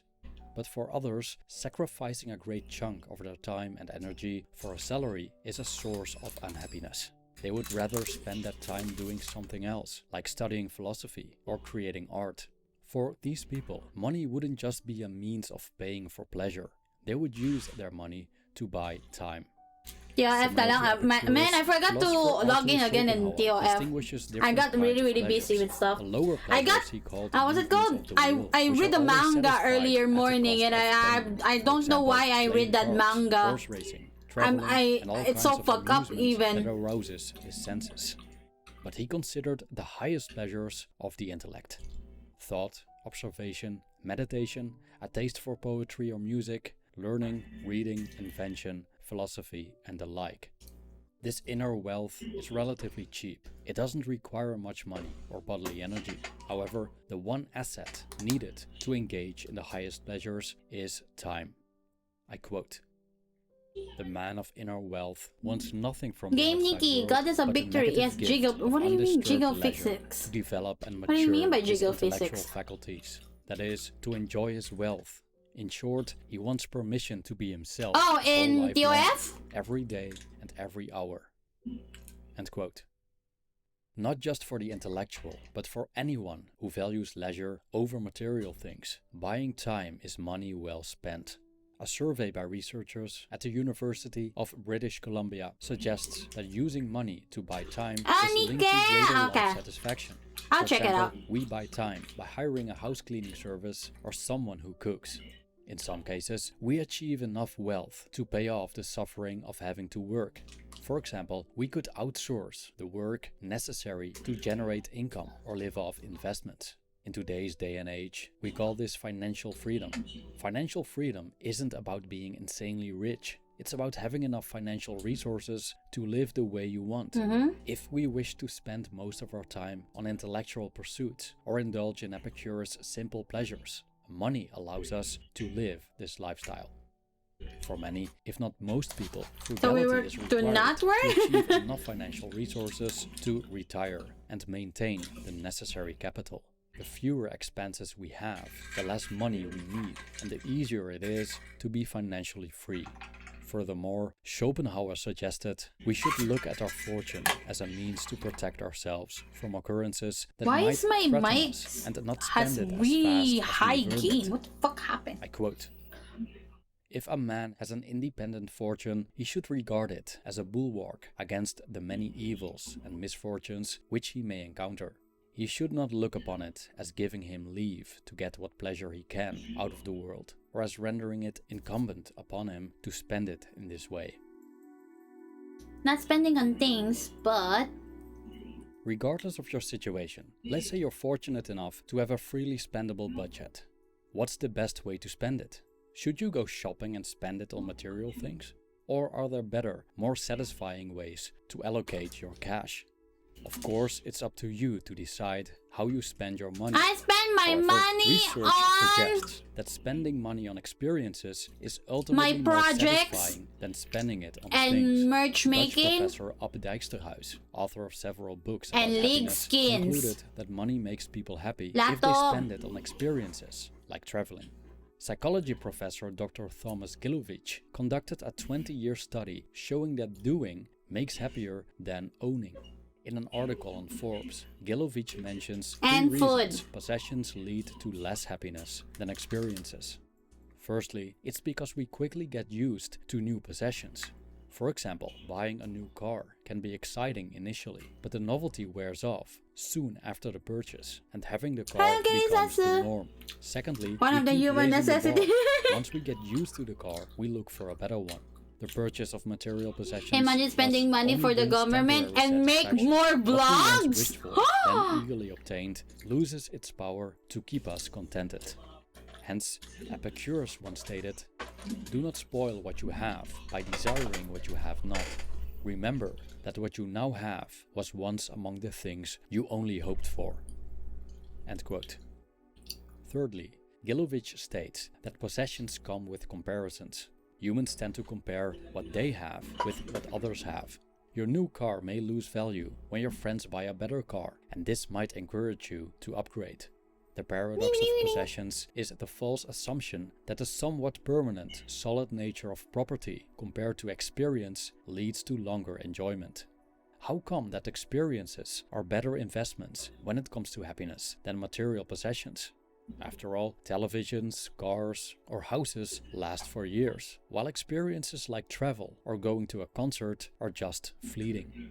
Research suggests that experiences provide longer lasting happiness. The enjoyment of the experience lies in the anticipation, the purchase, the experience itself, and the memories we cherish for the rest of our lives. Also, unlike material goods, experiences become part of your identity, and no one can take them away from you. Also, we cannot compare experiences the same way we compare things. Experiences are personal and unique, which makes it difficult to determine their value. So other people's experiences won't quickly devalue our own. Another way to purchase happiness. Aside from buying time and experiences, there's another way to purchase happiness: spending money to make other people happy. The act of giving is part of many religious traditions. In Christianity, for example, charity is one of the 7 heavenly virtues, and it's not surprising that many charity organizations have Christian roots. The zakat is the Islamic way of almsgiving and is considered an obligation for every Muslim and part of the 5 pillars, the fundamental practices of Islam. In Theravada Buddhism, generosity, also known as dana, is one of the 10 perfections, which are noble characteristics one develops on the Buddhist path. But aside from religious and spiritual objectives and morals, the act of giving has a positive effect on how we feel. Research by Professor Elizabeth Dunn from the University of British Columbia shows that we generate happiness for ourselves by giving money to charity. However, there's a caveat. In an interview for Boston University Radio, Dunn explains it's not only giving itself, but how we're being generous that decides how happy we feel. She distinguishes a few key ingredients that turn good deeds into good feelings. I quote, "The first one is connection. We're more likely to experience joy from helping others if we really feel connected with the people or the cause that we're helping. Second one is impact. If we can see the difference that our good deeds are making, that seems to really unlock the emotional benefits of generosity. And finally, there's choice. The quickest way to strip the joy of giving away is to make people feel like they've been forced to give." End quote. Thus, through charity, money can buy happiness if we use it to benefit people we feel connected to and out of choice. Postdoctoral researcher at Leiden University, Mara van der Meulen, explains that giving has short-term and long-term positive effects. You sure are going I quote, psychological deep today. "In the short term, Blame this Jaren gives for us it. a positive feeling. In the scientific world, it's known as the warm glow of giving. It has benefits in the longer term too, because it strengthens the relationship with the recipient. And if you have a close bond with someone, they will be more likely to help you if you get into difficulties sometime in the future." End quote. She also mentions that according to research, other people like you more if you are generous, and people who have a lot of friends are happier than people who feel alone. However, the way giving impacts human happiness varies per individual. Some people simply don't experience joy by giving something to someone. Personality, childhood experiences, and family traditions play a role in this. To summarize, money buys happiness if one spends it right. Simple pleasures, time, pleasant experiences, and other people seem best to spend money on. Hello, Jason J. Thank you for watching.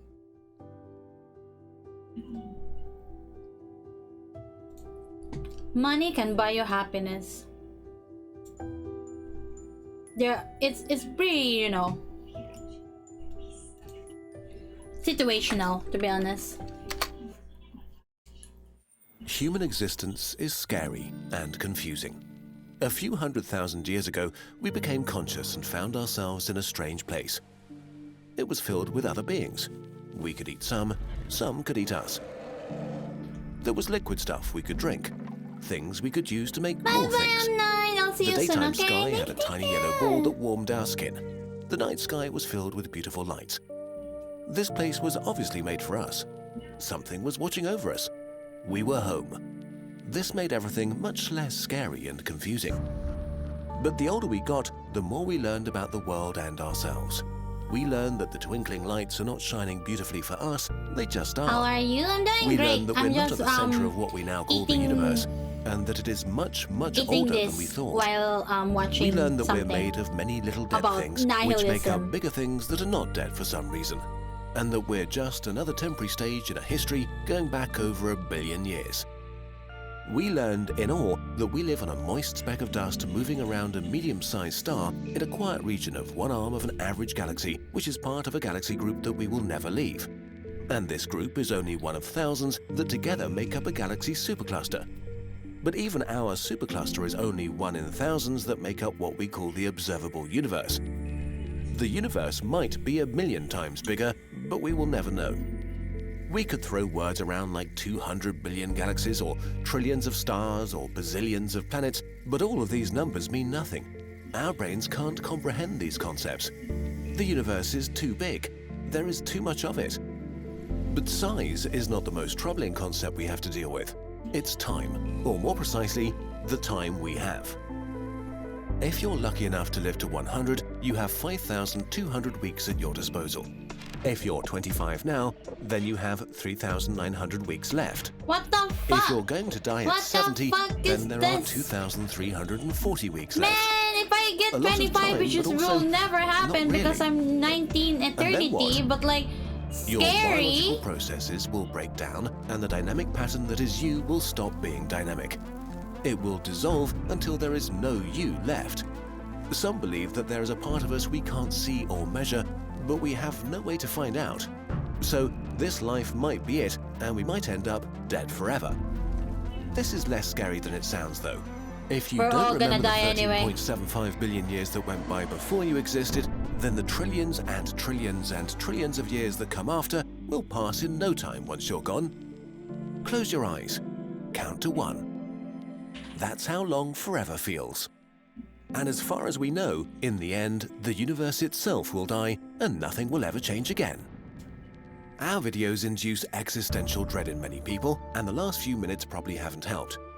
So for once, we want to offer a different way Rick of and looking at Morty these things. play Roy An episode. unscientific, subjective point of view. Oh yeah, the Roy philosophy of episode. God's Show art, me if what you want. got. Please take it with a grain of salt.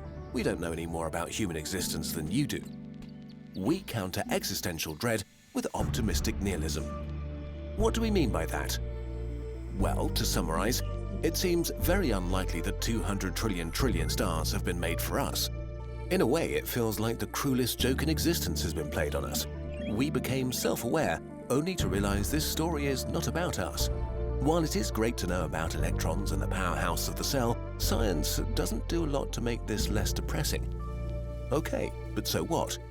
You only get one shot at life, which is scary, but it also sets you Oh free.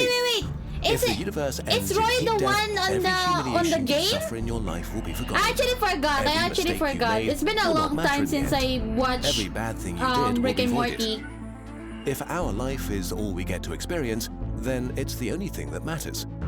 If the universe has no principles, the only principles Oh relevant yeah, are the Roy ones is the we one with the decide on. video game. Okay. If the universe has no purpose, then That we one get made to me dictate sad. what its purpose is. Humans will most certainly cease to exist at some point.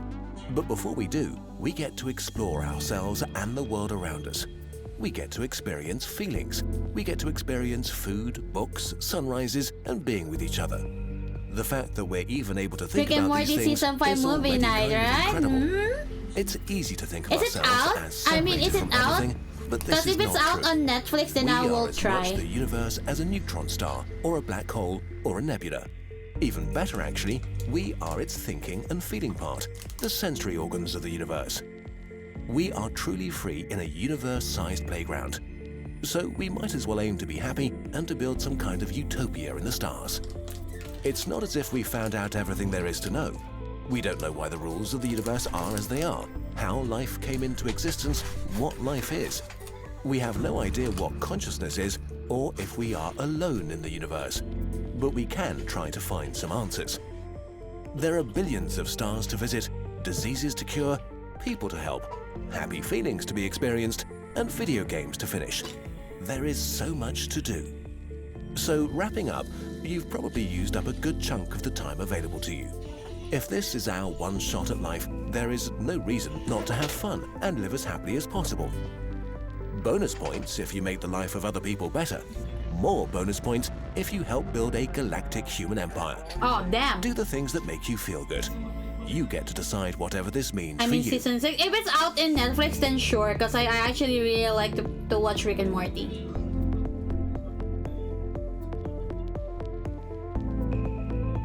September 4 pa? Ah, okay. I actually need to watch the South Park as well. It's been so long. The Balcony.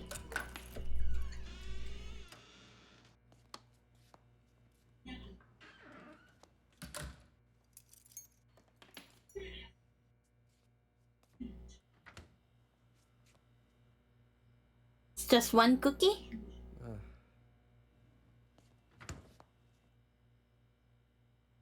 Hi, can I place an order for a large pizza?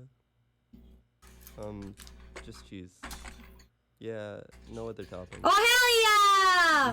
That's The cheese pizza connoisseur! Let's go! Let's go cheese pizza, gang! Let's go! Cheese only pizza! Best pizza! Oy, The Office! Oy, Brooklyn Nine-Nine! Oy, Friends! Tenen! Tenenenenen! Ten ten tenenenenen!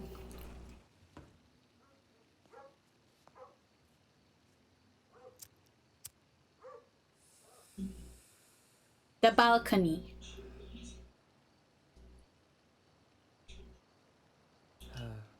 Thank you for the leg Hawaiian pizza. Cheese pizza is good with garlic, or is it 4 cheese? 4 cheese, just 4 cheese, just smash in the freaking one pizza. What? But I do like one with garlic too. Me? What the fuck are you?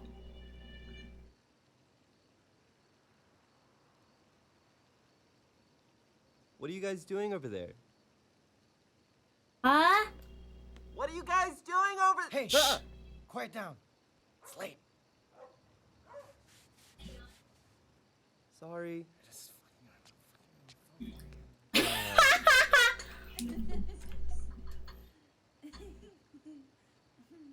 Decided to walk out because of Mija's statement.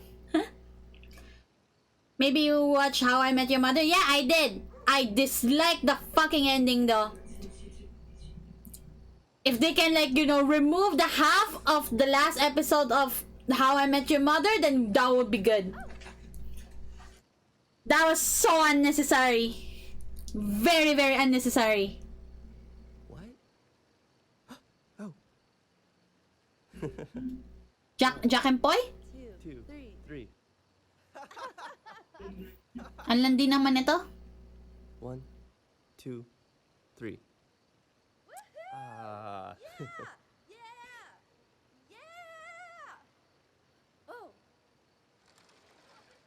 I feel like they're in a party, but what the fuck are they doing? What are you doing? Oh.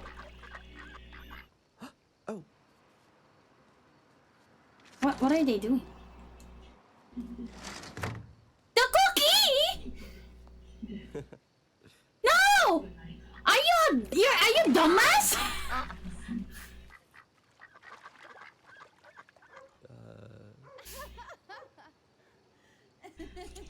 You're supposed to break it some like little pieces. They can't eat a whole fucking cookie. Hello?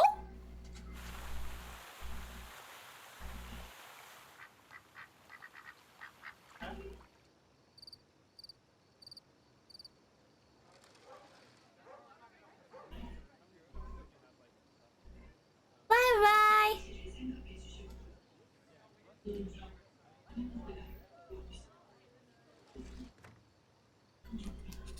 They just play the goddamn rock, paper, scissors, and then they feed the ducks, and that's the most romantic date they ever did in their entire life. That'll be $12. Ow! Here. Bye. Bye. Your cheese pizza, dude! Your cheese pizza! Oh, don't you dare go there. What if it's a family reunion? And you don't even know these people? And you're gonna give them pizza?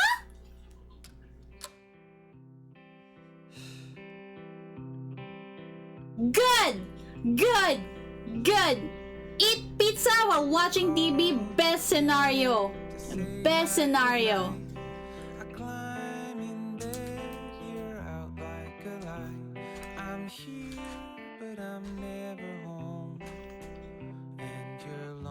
But you might just let the man live.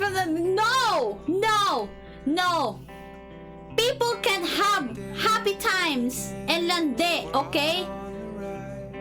The longer we stay, the less we decide. The day is all your own. Yep, that's me. You're probably wondering how I got here. Really good film. Really good film. Really good film. Really good film. Actually, not a bullshit plot and all that stuff too. It's more realistic and all that stuff. So I really like it. Thank you, thank you. Also, heck yeah! Heck yeah! Let's go! Next video! Mag-shish! Post na kayo! Let's go! Shee!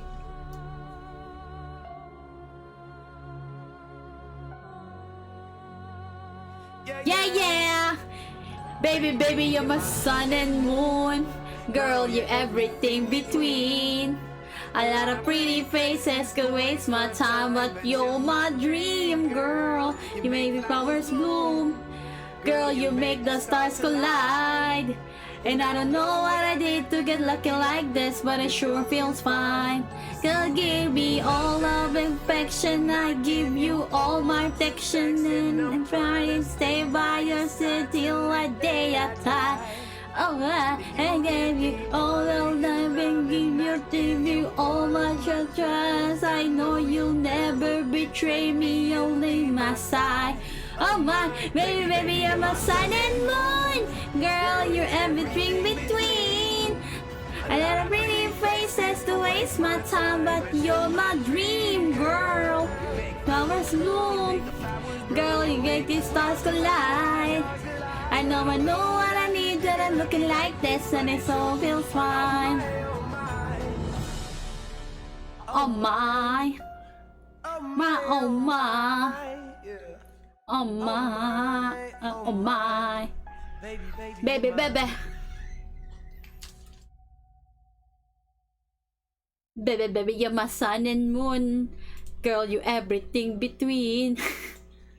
Ha ha ha ha ha. Wow, another ISCP one. Promotional video. Yeah, yeah. Baby, baby, you're my sun and moon. Hello everyone, I am Perd Centino, a professional student of International State College of the Philippines. Oh hell yeah! For 15 years. 15 and years? I say, welcome to ISCP. ISCP offers a variety of courses that will surely make you pass the board exams and make you a top snatcher. ISCP has many campuses throughout the galaxy and the multiverse. Let me introduce some of them to you. First, the ISCP main campus. It is still a mystery where this campus is exactly located. What the And fuck? legend says that you do not choose the main campus. The main campus chooses campus us! chooses you. Some of the courses that we offer in the main campus are Bachelor of Science in Architecture, Oh yeah, Minecraft! Bachelor of Science in Physics, Bachelor of Arts in Graphic Design, Bachelor of Arts in Mass Oh, Communication. let's go, Number 2, Marites! ISCP Sun and Moon Let's go, Campus. Sun and Moon You might think Campus! it is Woo! out of this world. But no, given that our college hymn is Sun and Moon, we decided to branch out the Sun and Moon. If you want to enroll in these campuses, you don't have to worry about transportation because we have Libreng Sakay services with 60% survival rate. 60%! Still high! Here, everybody is equal. ISCP prohibits the use of sunscreen in the grounds of the Sun campus so that everyone will all have the same skin color, thus promoting anti-racism. Once you go black, you can never go back. ISCP Moon Campus. Here, not everyone is welcome. Hey! Why? Because they do not accept students who have aswang or werewolf blood. Oh yeah, that's because true. they will go on True. rampage by the time they see the moon. True, They will then be referred to Biringan Campus. Oh yeah, heck Number yeah! 3, Biringan Campus! ISCP also has BS access major in to the highly witchcrafting advanced and Biringan demon Campus. summoning! We do not have a Woo! shuttle, rocket ship, or school bus for Biringan Campus. Instead, a private manananggal will be assigned to each student to send him to Biringan Campus. It is a one-time payment Yan siya, that is Gogo? already included in Private your miscellaneous manananggal? fees. In Why action? one-time Mariteso? payment? Because passing the entrance exam in Biringan Campus is not difficult. Finding the exit is. If you need to check on your daughter or son, you may contact the Astral Communications Office by knocking on your mirror 13 times at 3 a.m. If the student studies well, he'll be able to learn paranormal teleportation from meditation and incantation studies so that he may travel back, so you don't need to worry. One of the courses that we offer is Bachelor of Science in Reverse Psychology. Professor ko yan! Transferees. We, the ISCP, also accept transferees without Ganda any naman ng classmate ko na yan. Here Shit! are some of our faculty staff. Professor Gabriela Anjane Umali Cruz, College of Philippine History. Professor Kinikis Tim ng Atienza, dog. Dean of College of Education. Dr. Farah Agustin Butt, Kinikis siya ng dog! Dean in College of Medicine. For the cost of the tuition fees, you don't need to worry. You don't need to pay because Walang bayad-bayan yung kaibigan ko yun. So here I am again, Perd Centino, convincing and welcoming you to enroll in the International State College of the Philippines. Yeah, yeah! Baby, baby, you're my sun and moon. Girl, you're everything between. All the pretty faces to waste my time, but you're my dream, girl. You make flowers bloom. You make my stars collide. And I know when an angel gonna looking like this, and the solution. Fuck. Okay, next one. Digital Arts Lander.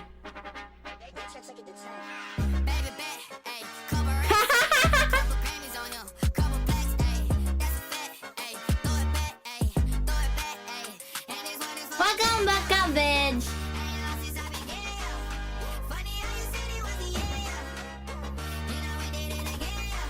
Ano ba?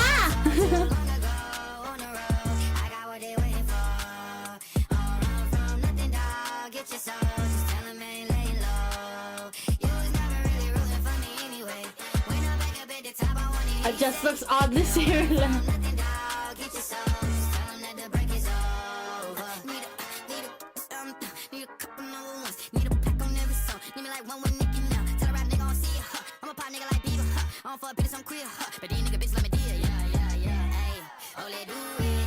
Oy, Jazza! Labar na ka, Ross Dross!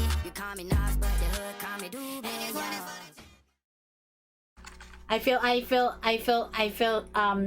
slander right there. I don't know how to make digital paintings look traditional.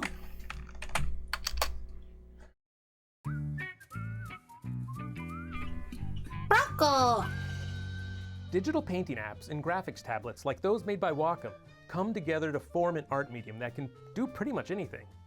Any look or style can be achieved with the right tools and knowledge. Hey, I'm Court Jones, and today we're going to learn about how to use digital tools to get the look of a traditional painting on a canvas.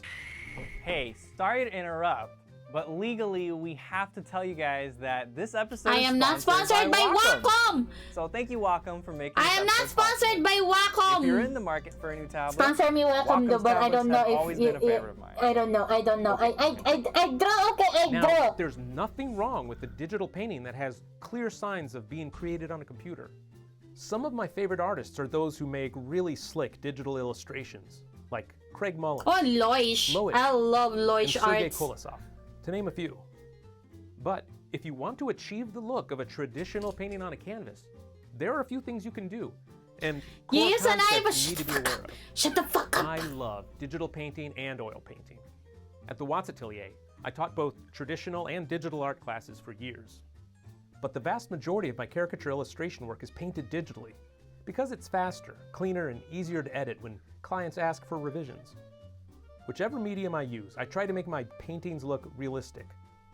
But I also like to see bold brushwork and textures. Damn, I like the rendering in this one.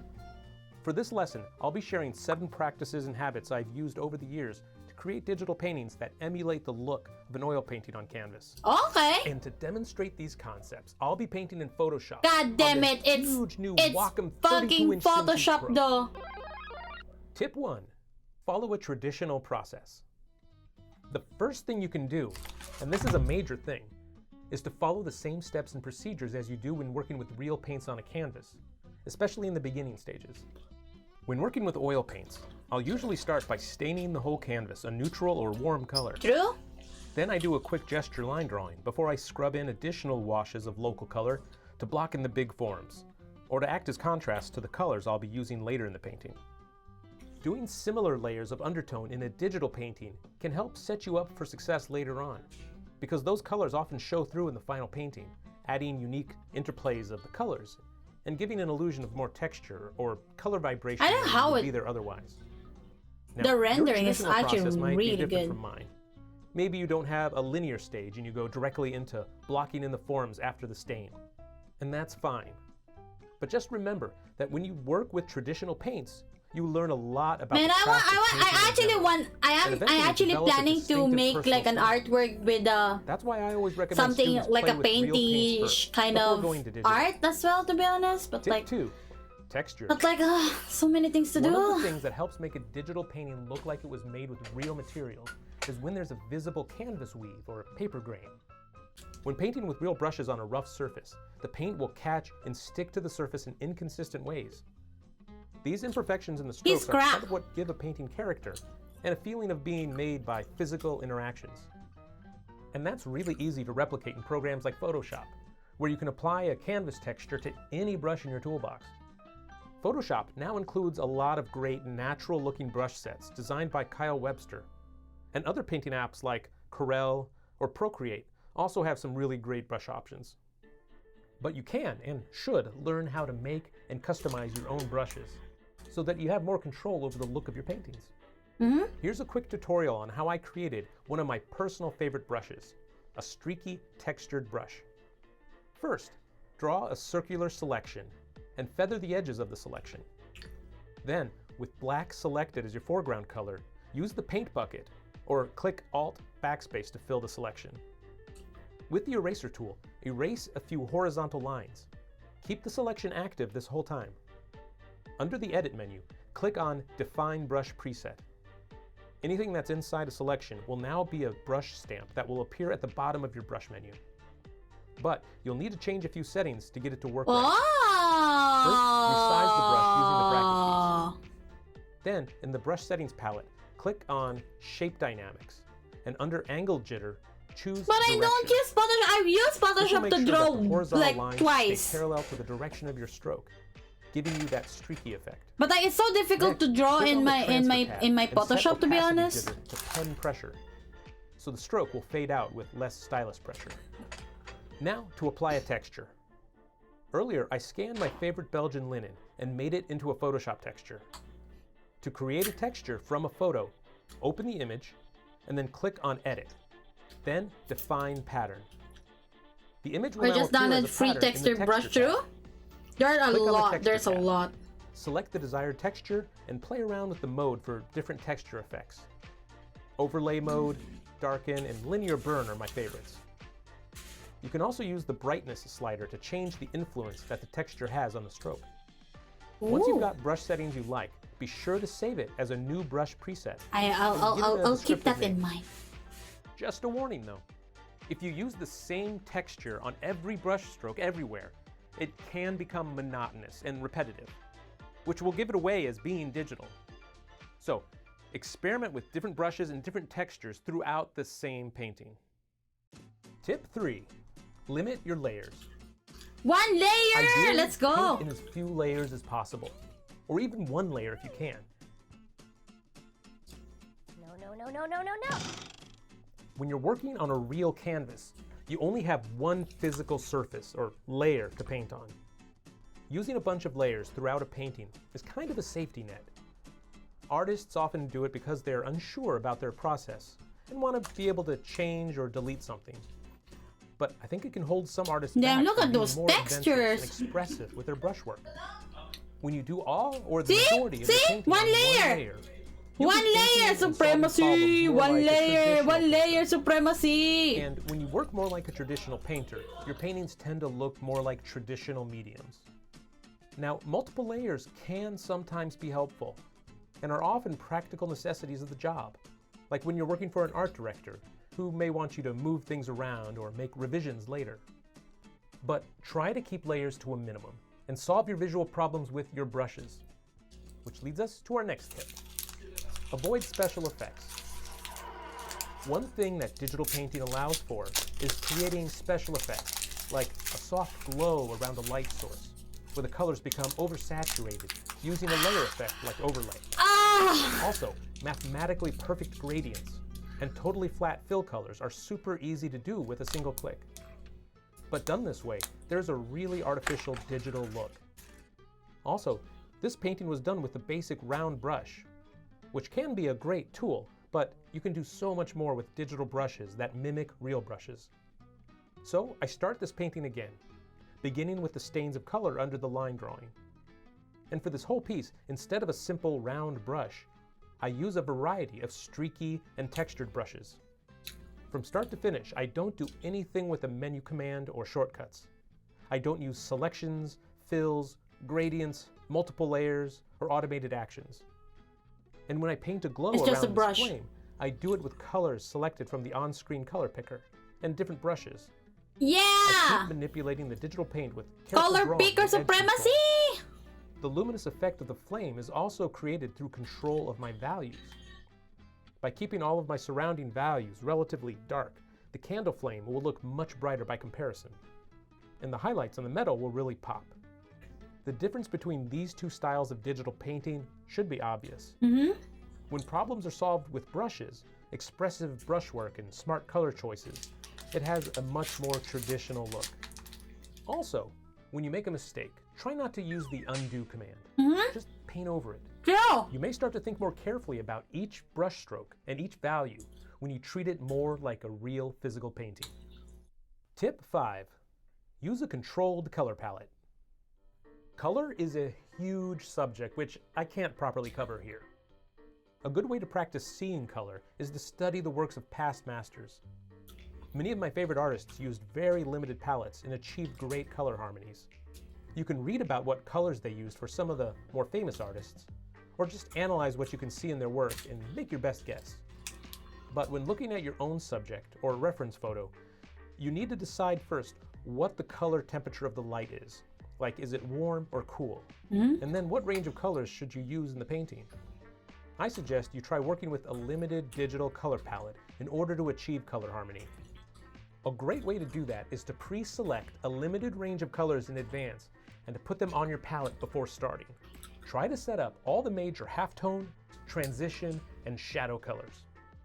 When working digitally, you can just put the dabs of palette colors right on the canvas you're working on. Just keep them off to the side, and as you paint, use the eyedropper tool to pick a color from the palette when needed. You can lighten or darken the palette colors too, but try not to add new colors as you go along. And most importantly, don't sample colors directly from the photo. That's cheating, and you won't learn as much. The more you engage your brain in this process, the better you'll eventually get at choosing colors intuitively. Remember, to be a realistic painter, you don't have to reproduce the colors in the photo with perfect accuracy. You should just try to make a compelling painting that's a reflection of your own artistic sensibilities. You have a lot of leeway with colors in a painting, as long as your values of light and dark are convincing. Tip 6. Stay back. When painting on canvas, good oil painters tend to stand as far back as possible. Okay. And great oil painters stand even farther back. This isn't something you can really do when painting digitally. But what you can do is stay zoomed out on your work as much as possible. Try to keep the whole painting in view while working on it as much as you can. That will simulate what oil painters do when standing at their easels. You'll probably need to zoom in sometimes, of course, depending on the subject matter. But if you zoom in on small areas too much, it'll tempt you to overwork the details, increasing the chances that you'll sacrifice the unity of the composition. Fuck, I'm getting The farther called away you out! are from the painting while working, the more impressionistic and painterly your work will be. And seeing the whole painting while working helps you see how the values I and tend to colors relate over each other detail throughout the composition, which really helps with the color harmony. Tip 7. Forget the lines. It's all about the edges. When you start painting on top of a detailed line drawing, you may be hesitant to cover up those lines with paint and lose the drawing.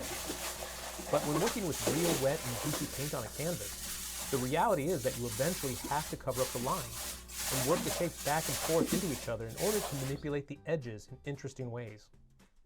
In fact, edge variation is one of the most overlooked and underused techniques in digital painting. And it's probably the single most important trait of an artist's style, other than color, which distinguishes you from other artists. You'll get a variety of edges by painting back and forth over the line drawing, pushing, pulling, and smudging the digital paint. Do you already know how to paint edges? But like the thing is I do, but like it's very difficult. That's why I have to practice more on that. Maybe I should probably like, I mean, since I'm gonna end doing commissions and all that after August 31 and all that, right? And then I can finally, you know, focus on shop making, and then I can draw like portraits now and all that. But you should use smudging tools sparingly. And don't forget, for visual contrast, there should be plenty of hard, crisp edges in a painting as well if you want a realistic look.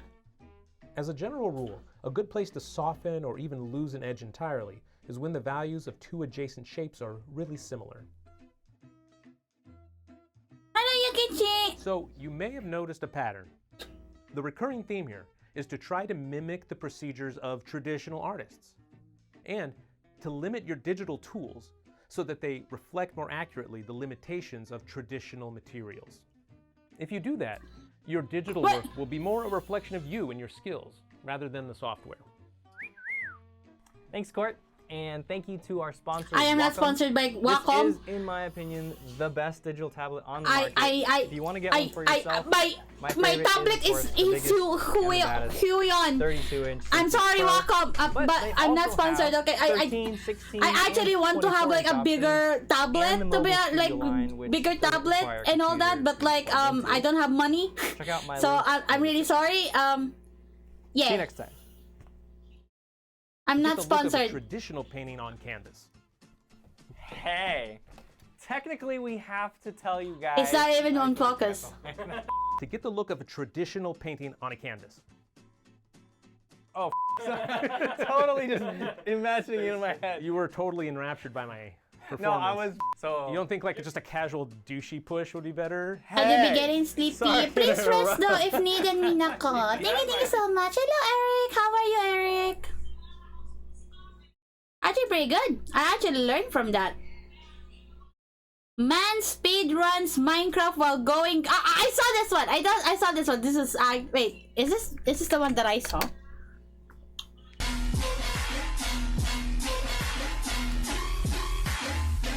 There's another version of this.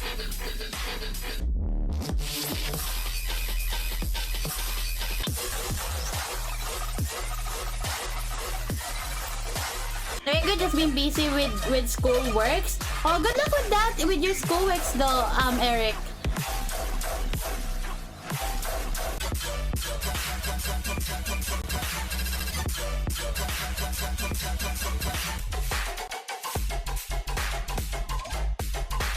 Dreamville.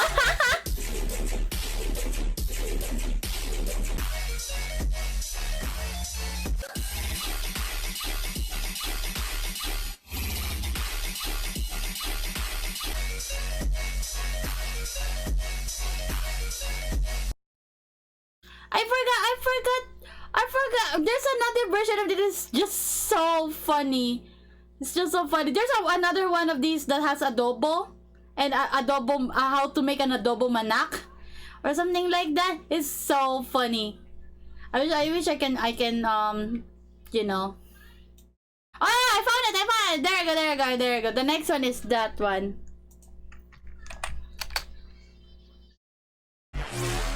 There you go.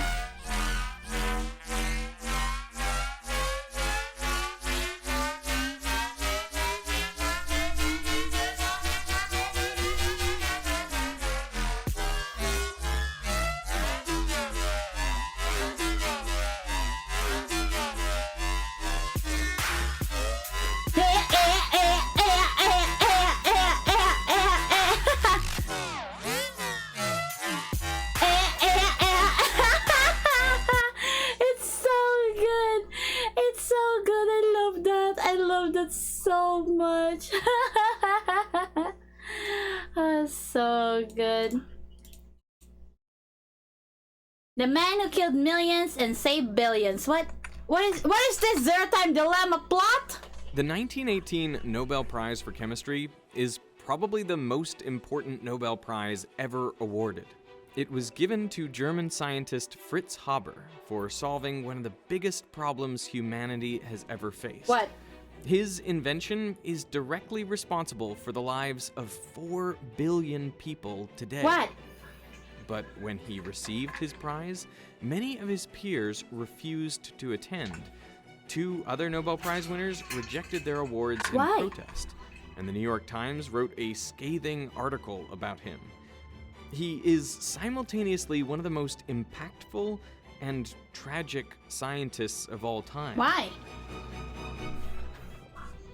Perhaps more than any other single person, he has shaped the world we live in today. What did he did?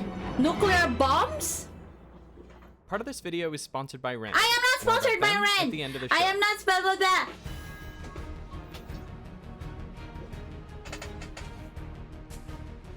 If you are an American citizen and you find an island with a lot of bird poop on it, what the fuck? Well, then you can claim that island for the United States, and the US will have your back. The president is authorized to send in the Navy and the Army to defend your newly discovered poop-covered island. What the fuck? There are currently 10 American islands that were claimed in this way. And even though the law that made this possible was passed in 1856, it is still in effect to this day. So why did people want poop-covered islands so badly? So he There invented... are a few dozen islands off the coast of Peru where millions of seabirds gather to mate. And the waters near the island are full of fish. And these millions of birds So eat the he fish, killed... and He then killed they poop. animals for saving lot. us. Since the region is hot and dry, this poop solidifies and accumulates over millennia. What? There are cliffs of bird poop 30 meters That's or bird 100 poop? feet Those high. white thingies?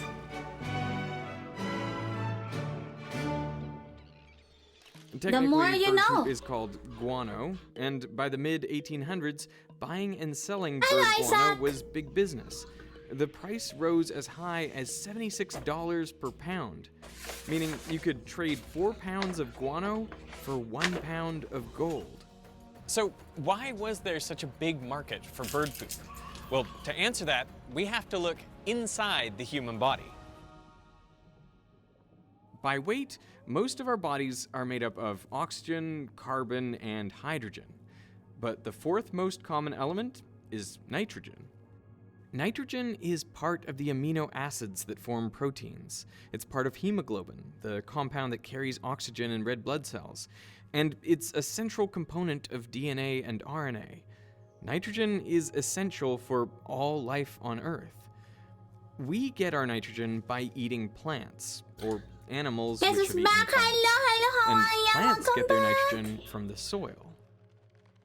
The problem is, if you farm the same soil year after year, you harvest the nitrogen out of it.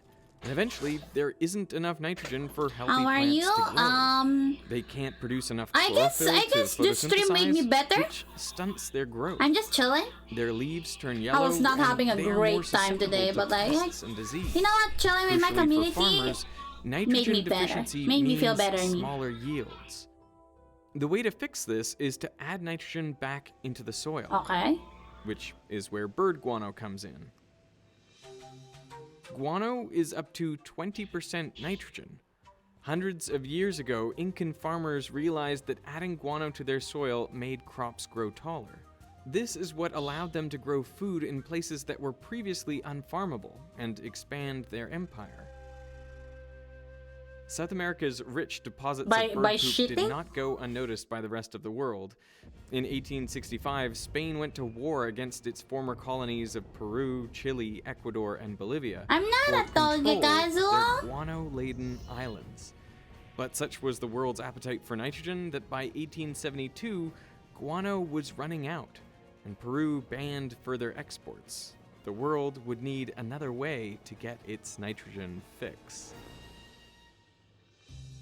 This was a crisis. William Crookes, a British chemist, made a dire prophecy in 1898.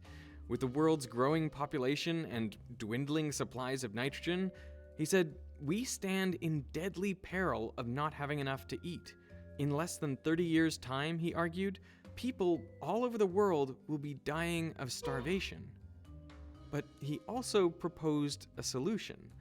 It is the chemist who must come to the rescue. It is through the laboratory that starvation may ultimately be turned into plenty. Because here's the thing, nitrogen isn't rare, it's common. 78% of the air is nitrogen. But it's in a form that plants and animals can't use. 2 atoms of nitrogen triple bonded together. This bond is one of the strongest in nature. The way to measure the strength of a chemical bond is by the amount of energy that's required to break it. So, to break apart 2 chlorine atoms, for example, would take 2.5 electron volts. To break apart 2 carbons requires 3.8 eV. 2 oxygens, 5.2 eV. But to break apart 2 atoms of nitrogen Is it requires not much? 9.8 Oh, that's a electron lot. volts, a tremendous amount of energy.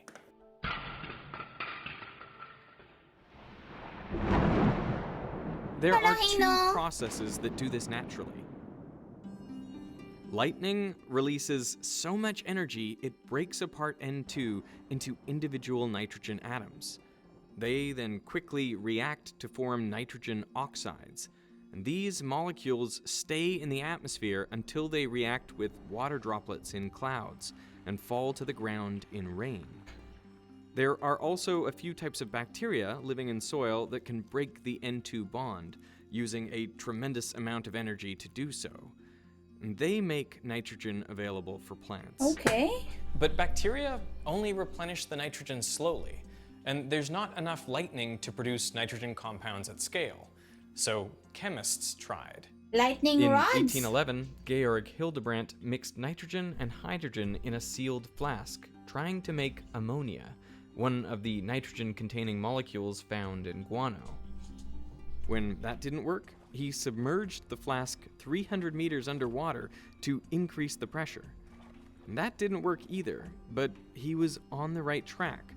Increasingly sophisticated versions of these experiments were carried out over the following 100 years. All of them failed. So when Fritz Haber became interested in this problem in 1904, he was joining a long line of failed chemists. He was 36 years old, working as a low-level academic Oh, so at the University of he really made a Karlsruhe. fertilizer? He was also a new father, with a 2-year-old boy named Hermann and a wife, Clara, who was one of the first women to get a PhD in chemistry. Driven by pride and competition with another scientist, Haber spent 5 years on the problem. His idea was to combine If I attend every YouTube nut, I feel like I don't need to study anymore. I mean, we're learning from watching these. Of a catalyst, something that lowers the amount of energy required to split diatomic nitrogen. To do this, new experimental apparatus had to be invented. Haber worked tirelessly on this project, building equipment that could tolerate ever higher temperatures and pressures. He also got lucky. At the time, he was moonlighting as a technical consultant for a light bulb manufacturer. So there he had access to lots of really hard to find materials, like the element osmium. Osmium is rare. In his day, there was only about 100 kilograms of the refined metal in existence. But the company he worked for was experimenting with using it for filaments in their light bulbs, so they had most of the world's supply. Haber suspected it might make the perfect catalyst, so he brought a sample back to his lab. And there, in the third week of March 1909, organic Haber waste, placed make his sheet of it osmium moist in most the of the pressure time and chamber. let it warm to make And a then fertilizer. he pressurized and heated the nitrogen and hydrogen to 200 atmospheres and 500 degrees Celsius. Learning from Under Case these Cooking, conditions, let's the triple go. bonds broke apart, and nitrogen reacted with hydrogen. Mm-hmm. Of the total gas mixture, 6% turned into ammonia. When the gas was cooled, 1 milliliter of ammonia dripped out the end of a narrow tube into a beaker. An elated Haber rushed from one lab to another, yelling, "Come on down, there's ammonia!" Germany's biggest chemical company, BASF, commercialized Haber's process. Within 4 years, they had opened a factory in Oppau, producing 5 tons of ammonia per day. People spoke of making bread from the air. With the fertilizer from this industrial process, on the same plot of land, they did the farmers were able to fertilizer. grow 4 times as much food.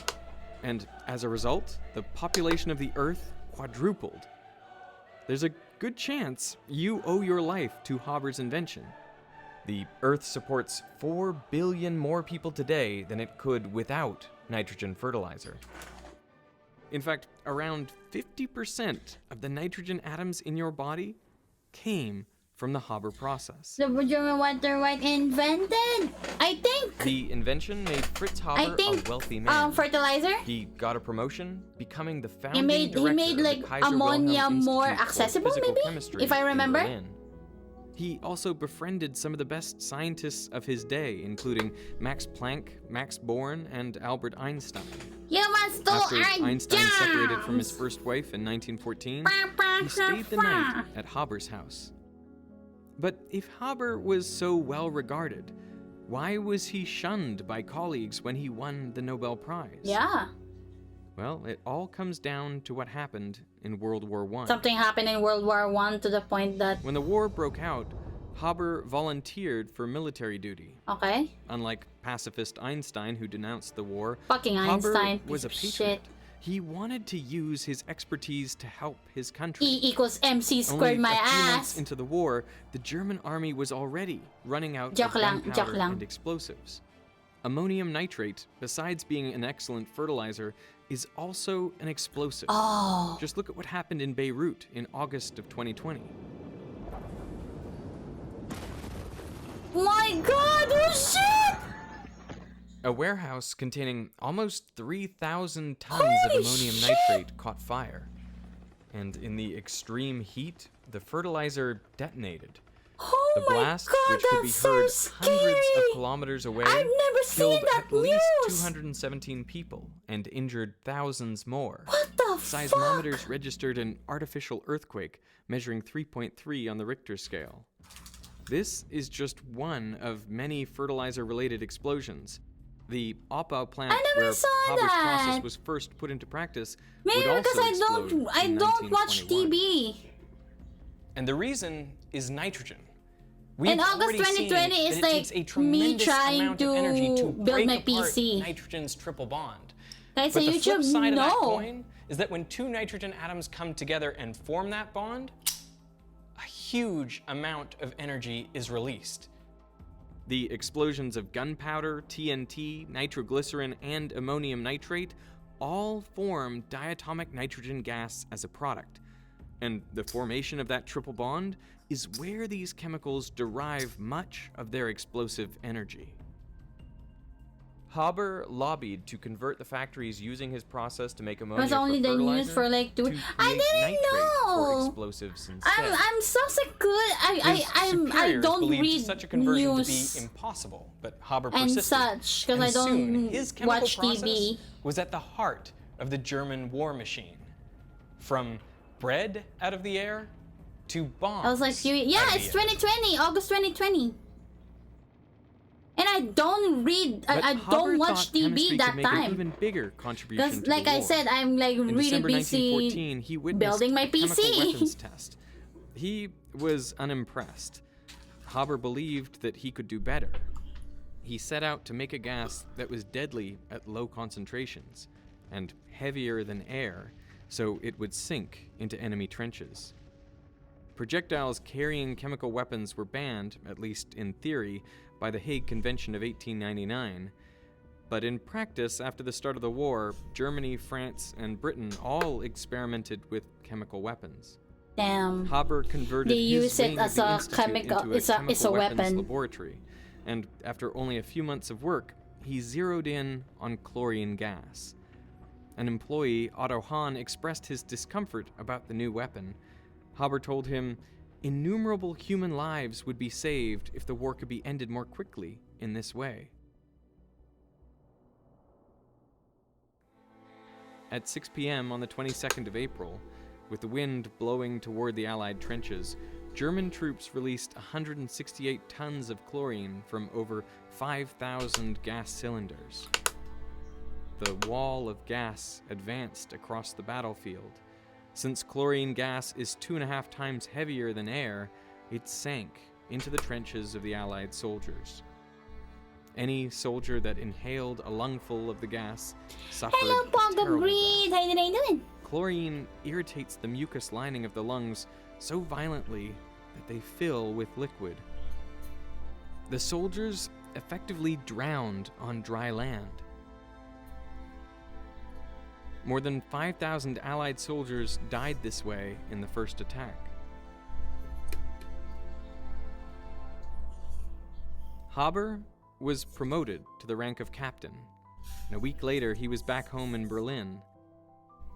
On the 1st of May, the Habers hosted a dinner party. And then everyone doesn't After like the him party wound anymore. down, Fritz took sleeping pills and went to bed. And But that night, his wife Clara took his gun and went outside into the garden. what happened? And there she fired a single shot into her chest. What? Her 12-year-old son Herman heard the shot and ran outside to find his mother. You did that with a as she freaking lay dying. 12-year-old kid! The next morning, Fritz Haber was on a train to the Eastern Front to supervise a gas attack on the Russian army. Some have claimed Clara killed herself because of her husband's obsession with chemical weapons. Oh. And that may have been part of it, but honestly, we don't know because no first-hand accounts survive that support this interpretation. What we do know is that Clara was deeply unhappy in her marriage. In 1910, after being married for 8 years to Fritz, she wrote to a friend, "What Fritz has won during these 8 years, that and still more I have lost. And what remains ahead of me fills me with the deepest dissatisfaction." Damn. After Clara's suicide, Haber spent the rest of the war running his institute, researching chemical weapons, gas masks, and pesticides. By 1917, the institute employed 1,500 people, including 150 scientists. It was like a mini Manhattan Project, but for chemical weapons. In total, 100,000 soldiers were killed by chemical weapons in World War I. When Germany surrendered, Haber was crushed. All the money he made from his ammonia patent was lost to hyperinflation. In an attempt to pay off Germany's crippling war debt, he tried to distill gold from seawater, but the project was futile. In 1933, the Nazis came to power and passed a law that all Jewish civil servants, including scientists, were to be fired from their jobs. Haber was Jewish, but he never practiced the religion. Regardless, his military service exempted him from the law, but he resigned from his role as director in solidarity with all the Jewish scientists who worked at the institute. The next year, in a hotel room in Basel, Switzerland, he died of heart failure. Oh.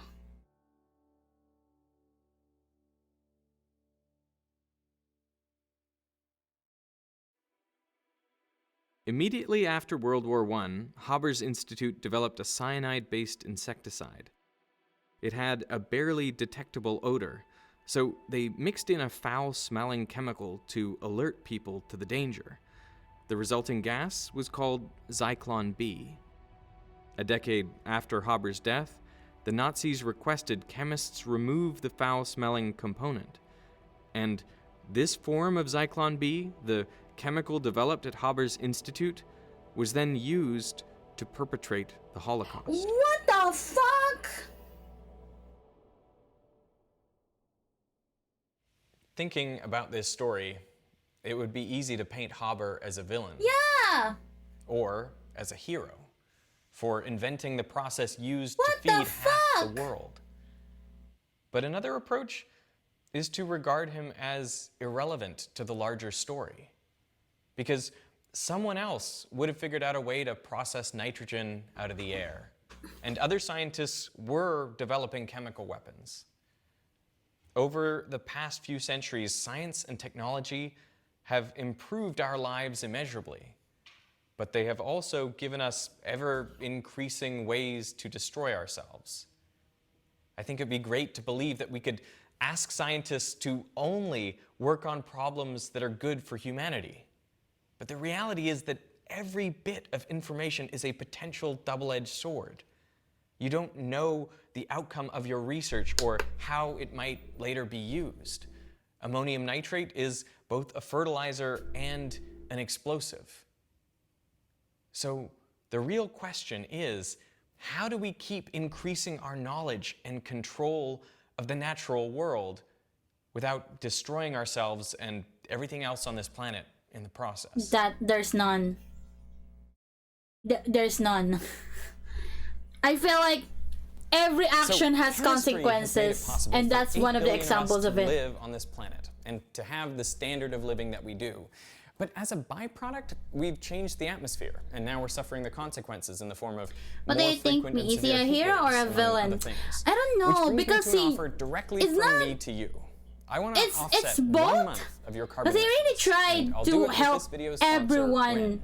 Like, he's really trying to please everyone at that point. Has the greatest impact, and if you like, you can offset either for fertilizer kind of thingy purposes, or for weapon kind of thingy purposes. Study in Scotland called Enhanced Mineral. I am not sponsored by Ren, though. I am not sponsored by Ren, by the way. Hello, Henry. If there's a solution, the question wouldn't need to be asked, right?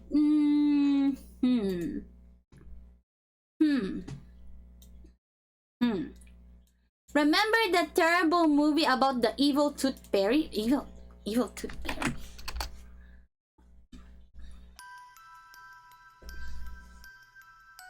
I would like to believe that there are a fair few of you out there that at least vaguely remember Darkness Falls, a generic slice of heavily panned early 2000s supernatural Hollywood I don't schlock know that had a more. surprisingly good run at the box office before disappearing into the shadows of obscurity. It's one of those forgotten films of the era that's probably like, living dormant in the back of your mind from your younger obscurity. years, Why and has once you see the poster, Bali a girl vague accent? recollection might start coming back to you. Well, at least that's what happened to me. I've seen Darkness Falls a fair few times throughout my life, but I don't remember having any fond memories of it aside from the obvious supernatural threat that honestly serves as its sole defining feature. I'm not making this video because I think Darkness Falls is a guilty pleasure or underrated. I mean, a 9% on Rotten Tomatoes is a little cruel, but when I think about it, this is going to be one of those films where I'll begin by defending it before coming to the slow, painful realization that, yeah, that score might even be a little generous. Look, I don't like reviewing bad films. Instead, what I'd rather do is explore the overlooked potential behind Darkness Falls, because it has a really cool concept that suffers from an execution that is so disinterested in its own premise that I feel genuinely infuriated as to why Hollywood even bothered trying to be original in the first place. In fact, its first-time director, Jonathan Liebesman, apparently had no interest in horror and did the movie purely as a career move to obtain clout in Hollywood to have more creative control over dramatic productions, which eventually landed him many acclaimed hits like Texas Chainsaw The Beginning, Battle Los Angeles, Wrath of the Titans, and Teenage Mutant Ninja Turtles. Oh my God! Hell, just add fart to the flame, Darkness Falls has a 85-minute runtime with 10 of those minutes being credits in order to make the film an appropriate theatrical length. Yeah, Darkness Falls was truly the epitome of a soulless early 2000s cash grab looking to bank on the most basic tick boxes of the supernatural trend that was rampant in popularity at the time. And the annoying thing is, it worked in the same way a cheap Blumhouse flick comes and goes after making its budget back in its opening weekend. It's harmless to its target audience, but as a horror fan, can we please stop doing the bare minimum with genuinely decent ideas? Granted, I should have expected as much considering Darkness Falls, released in the infamous January dump month, had a relatively uninspired poster and had two taglines that screamed both "that'll do" and "watch me make everyone shrivel up into a ball of cringe." An eye for an eye, your life for a tooth. Oh, I think I have some whiskey left from my Leprechaun video. Anyway, Darkness Falls is like if Stephen King wrote a Guillermo del Toro fanfic during his cocaine years. It's a contemporary take on old school fairy tales told in a swift moving stream of consciousness with a strong central antagonist, alluding to a vague childhood allegory that's never dwelled upon. It tells the story of Kyle Walsh, an emotionally disturbed, PTSD-stricken man tormented by his fear of the dark due to a sinister spirit known as Matilda Dixon, who lurks in the shadows of the night and kills anyone who stares directly at her. As a child, Kyle witnessed his mother be viciously killed by said fairy, but was confined to a psychiatric hospital for the remainder of his childhood for being suspected of murdering his mother. In the present day, living in Vegas under the gloom of constant light, Kyle is contacted by his childhood friend Caitlin, whose younger brother Michael is experiencing the same disturbing visions and violent behavior identical to Kyle, encouraging him to return to the town of Darkness Falls to help Caitlin and Michael while literally battling his own personal demon. Just from that synopsis, there's a fair bit to unpack that should make for a really fascinating look at our fear of the dark, repression, and mental illness, especially amongst children, and the effects it has on them later in life through the dichotomy of adult Kyle and young Michael. Kyle is a depressed and paranoid recluse whose only real help is through heavy medication, while Caitlin's brother Michael is seen to apparently self-harm and display distressing suicidal tendencies, with the doctor's only efforts to treat him being the same ones supposedly used on Kyle, yet clearly they don't work and possibly made his mental state far worse as a result. You put me in the dark, she'll get me. Yeah, like there's some really heavy Sixth Sense level mortality shit in here. However, the problem is that this film has no interest in exploring any of this. I'm not saying it has to make a good film. I would absolutely settle on a cheeky wee ghost event akin to The Fog, Yeah, but what the at the fuck is same the time, Tooth with the Fairy right then? nuance and passion for the premise, there was nothing to stop Darkness Falls from having a similar emotional potential as the work of Stephen King or Guillermo del Toro, or even more recent examples like The Babadook. Now, there is a particular component within this bundle of ideas that I do want to explore, but I'm going to leave it for the spoiler section of the video, so for now, I want to talk about the one thing I feel the film gets absolutely right, and yes, that's budget the of Tooth 1.2 Fairy million and made herself. $30 only? Shit. When you consider how today's mainstream culture perceives the Tooth Fairy as Dwayne Johnson with a pair of wings, it's difficult not to look at the premise as silly, but I gotta say, Matilda Dixon can seriously piss off up the apple tree because she is legitimately menacing at times. What is the The fucking whole Tooth Fairy idea is on that she some, can only like, travel some of in these people? darkness because she's weak to light, but it's the pre-dementor floatiness and her faceless mask that give her a distinct chilling presence. While the basement depends very heavily on lazy jump scares and doesn't have much of an eye for atmosphere, the visual presentation of the Tooth Fairy really nails that creepy children's storybook look. It's like a moving shadow or a manifestation you see in the corner of your room when the lights are out. She is a complete trick on your imagination and absolutely exemplifies what comes to mind when I think of the obscurities that scared me as a kid. Hey, sorry to pause the video, but I'm in the middle of editing this and I just discovered that the Del Toro comparison is now validated because apparently that's what they were originally going for, as Doug Jones was meant to play the Tooth Fairy in this pre-Pan's Labyrinth-esque design, which makes me think that this movie had an entirely different vision to what I just watched. But I can't say I'm against the more simplified design they settled on. Anyway, back to it. The most impressive shot happens in the opening, where Kyle hides in a brightly lit bathroom after his mother is murdered, and the camera tracks to reveal the Tooth Fairy lurking above the doorway, waiting for young Kyle to step into the shadows. I love the starkness of it. It's just a profoundly creepy image that portrays how a child manifests their abstract fear of the dark, and later appears in Michael's hellish view of the darkness as well.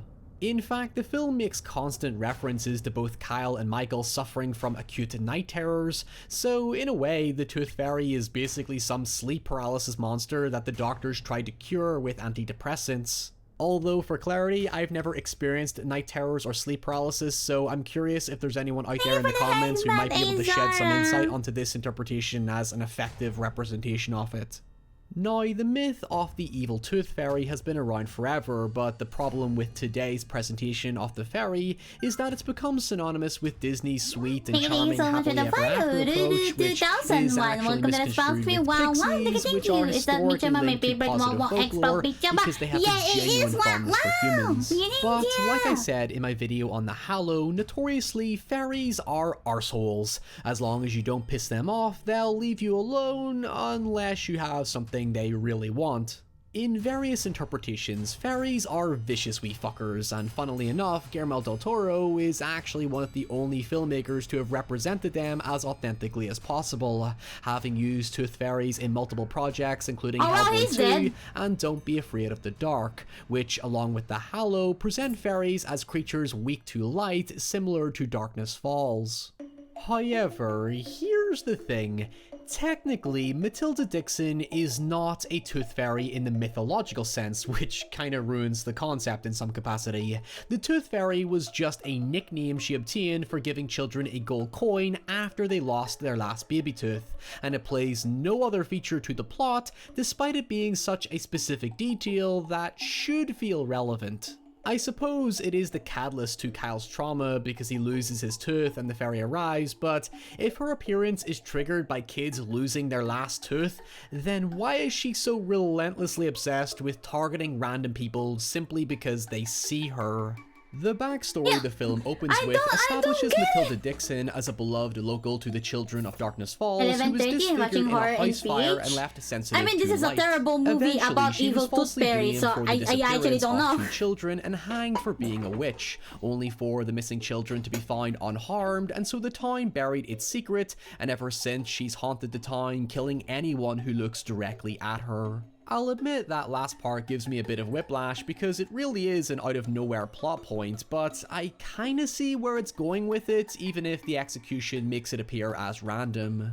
So it's sorta like a reverse Weeping Angel, except once you see it, there's no going back. My theory is that it was meant to further play into the childhood superstition of hiding under your bed covers when you're scared, hence the theme of night terrors and using a flashlight to scare away the demons, so to speak. The This demons! got me thinking that the film might have worked better focusing on child characters rather than adults, What movie is and that? taking more I influence forgot the well, title Stephen already. King and Del Toro. Think about it this way, when you consider the premise of a tooth fairy collecting a child's last baby tooth, it puts across this whole subtext of growing up and offering a relic of your childhood to appease an evil spirit that's cursed Darkness the town Falls? because That's of the the title, adult's Darkness wrongful Falls. killing of Matilda. It feels like we should be getting a Nightmare on Elm Street concept where the wickedness of the adults leads to a punishment placed upon their children, but instead what we get is Matilda only appearing to either Kyle or Michael as if there is literally nobody else she has to deal with. In fact, there's no mention of Michael even losing his last baby tooth, it just opens with him already having seen her and that's it, so the tooth angle is redundant once you get past how Kyle saw her. It goes back to this feeling I have that the filmmakers noticeably lack interest in the story. It looks like a one draft script where nobody really took the time to think about how all these pieces connect. It's pretty much the final act of a ghost story stretched over a runtime that's barely at theatrical length already.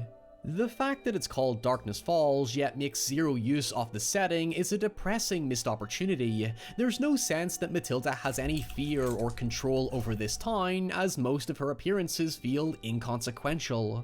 It makes sense in a ghost story like Dead Silence because our protagonist returns to a somber purgatorial ghost town, whereas outside its dramatic name, Darkness Falls is a hollow, lifeless setting despite being a genuinely beautiful looking coastal town suffering from a curse. Again, very much like Stephen King's use of Maine or John Carpenter's The Fog. However, as the film went along, I began to suspect that Matilda Dixon's inconsequential presence might have been a deliberate way to gravitate towards a plot twist that never happens. But to get to that involves spoilers, so go watch it. I'm not planning to watch it, I haven't it's exactly fine. given it a stellar recommendation, have I? Okay, so I'm not the only one who thought Kyle would be revealed as the killer, right? I just naturally assumed it was going in that direction, less so because of how much it alludes to it and provides a lot of misdirection, but because plot twists were pretty popular in horror movies at the time, and many Hollywood movies in general were, not too kind to the concept of mental illness, and we ended up with countless misrepresentations that stigmatized psychological issues. So there's this other great moment where Kyle and a childhood friend Larry, who is done dirty by everyone in the film despite being the most likable character, are sitting in a bar. Have you and watched the Kyle Hindi begins to film have paranoid RRR? visions of Nope. Matilda.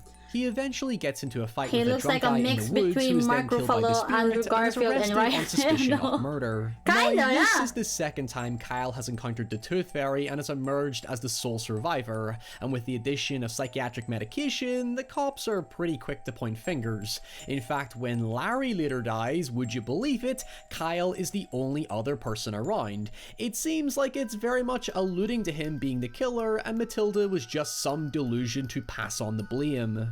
And to be honest, I wouldn't be entirely against that idea if separated from how problematic it would have been perceived in relation to its portrayal Have you of watched mental 3 Idiots? illness. Yeah, I did. What knocks down the theory immediately, I forgot however, what is that we happened know there, Michael but, is like, I watched experiencing it identical visions, and with- thus with it's not friends. an isolated incident. What it then devolves into is the film realizing that it needs to increase the body count, so we have a shootout in the police station, followed by Kyle leading Michael, Caitlin, and several soon-to-be corpses out of the hospital. Stay in the light! We then have a climax for the sake of a climax where the survivors head to the local lighthouse to reactivate the town's power and have Kyle finally destroy the evil of Matilda Dixon once and for all. I'm going to be honest with you, I don't really know where to go with this. Fundamentally, the problem is that Darkness Falls just doesn't have a story to tell. It's a plot that follows really shallow beats without any emotional journey for both the characters and audience. To be fair, this anticlimactic feel was pretty standard in a lot of 80s supernatural horror. I mean, The Fog, which I can't stop comparing it to, ends just as abruptly. But the difference is that The Fog has a spooky charm and framed around a campfire story to give it a mysterious, superstitious feel. I think the best way to summarize my feelings for Darkness Falls is that it's just a stilted horror. There is unquestionably a good nightmarish concept in here, and it does establish some fascinating character conflicts, but just refuses to do anything with them. There are many of you out there that will unironically embrace it, and all the power to you, yet for me personally, Darkness Falls is a film that has this glimmer of nostalgia for being one of my early experiences with adult horror that left me truly disappointed. It's compelling more so for what it could have been, rather than what it is. I honestly don't know what I'm looking at too. Watching this on DVD, Darkness Falls? To be honest, I have no idea what's going on in that. Well, whatever. Okay, whatever. Better Fall Saul. I never watched Better Call Saul as well. What? I'm better than you. Come here, you! You'll always be Slipping Jimmy. Ah! Chuck, what was it? Jesse, It's you! It's you! What was all that knocking? I'm the one who... Walter!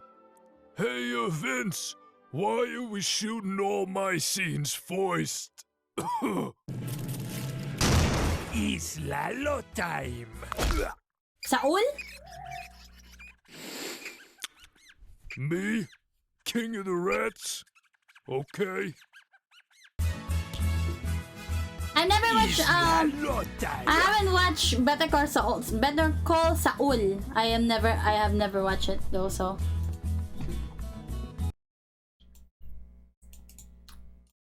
Rather Be. Short animation by Yato Studio. 僕は時折筆を取って行きたい場所の絵を描きながらここではないどこかにいたらどれが良かったと想像してる Also pronounced as Soul Dan Saul. Saul. But I haven't watched it, so. 僕は時折その望む場所に行っても気づけばまた他に行きたい場所の絵を描いてる自分がそこにあった Rather Be. Oh, that was it! Oh, that was it! Weird flexing on those backgrounds, I see. Okay, next one. Keeping a grocery store lobster as... What?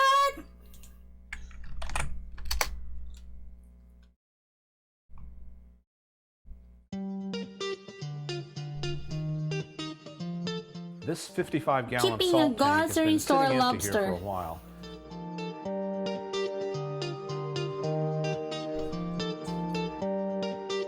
It has a basic 10-gallon filter chamber below with mechanical and biological filtration. I've kept a few different things in it over the years. Moon jellyfish, comb jellies, cannonball jellies, sea nettles, and a cool crab that would come to the surface and eat out of my hand.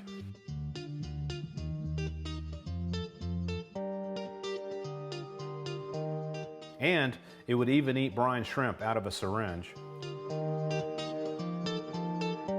Oh my god!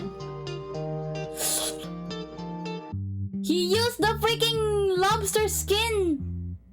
Lobsters and shrimp Winter skin is coming, as a and straw! I'll be indoors more often, so it'd be fun to have something in the tank again to interact with and enjoy. This is just like one scene. No!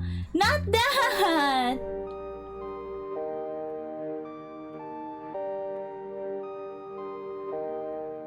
While I was at the grocery store buying dinner, I glanced over at these lobsters. I don't know much about lobsters, but being from the South, U.S., I know a lot about crawdads. So I decided to try a lobster in the vacant tank. I'm not sure exactly if I'm rescuing it or more just curious about what they're like and how they act day to day. Yummy, yummy. I love lobster. It's my favorite special occasion food. That's my favorite. This one will definitely only be a pet, though. Unless the zombie apocalypse hits, then I'll reevaluate the situation. Yummy. I should open the box in the kitchen, right?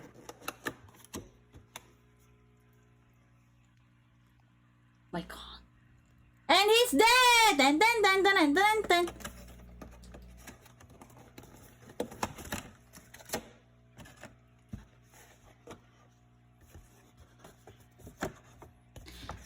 Lobsters can survive on the land, right? Like crab, right? Imagine how good it's going to feel to get those rubber bands off. Who knows how long they've been on there, or how long it's been since this lobster ate last. More limited? Be free, lobster, be free.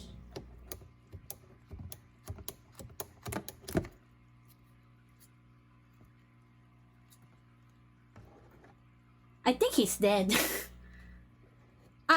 Wait, feeling ko lang.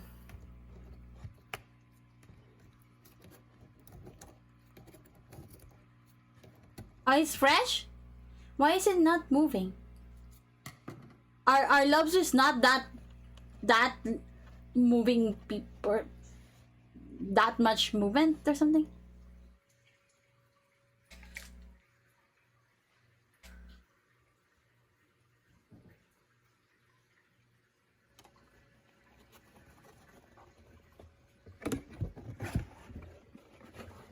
Yeah. Yeah. Time to go to the chopping board. Oh, wait, aquarium. I'm sorry, my bad.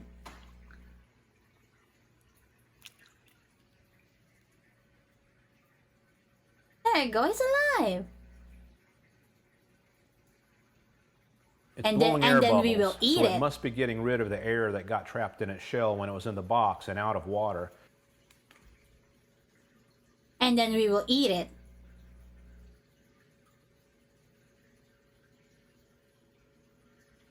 Sabihin mo lang kung gutom ka. No, I'm full. Don't worry, I'm full. Notice the old rubber band marks on the claws. Yeah. I'm also noticing that it still isn't opening its claws. Yeah. Maybe soon. Very cool creature, though. Look at all the armor. Look at that. I could eat it. I have no idea if it's a male or female. Madam, please right now, don't though, eat I'm your calling pet. it Leon. Leon the lobster. Later, if I find out it's female, I'll call it Leona. Cool name, Leona.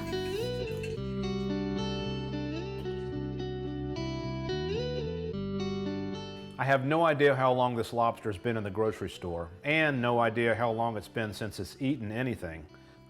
So, I offered a few sinking fish pellets, and it starts scooping them up immediately. Parang snow. Eat it.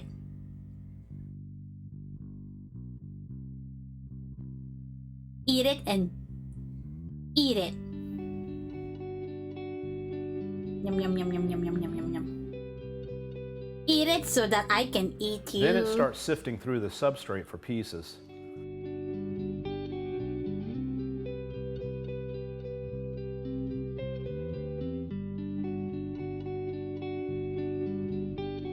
you guys saying ha? Why are you guys saying hey yo? What did I say wrong? Later, it decided it didn't like the big oyster shell that I had on the left side of the tank, so it moved it all the way over to the right side. Is that a... Oh, I thought it's a turtle.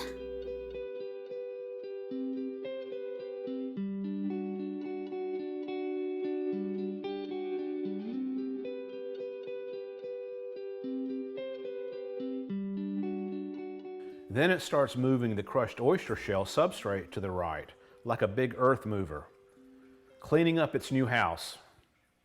Maybe it is a female.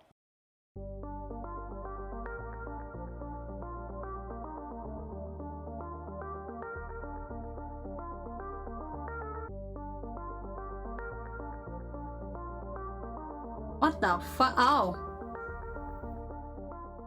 On day 2, I decided to change up the menu and offer it some live food.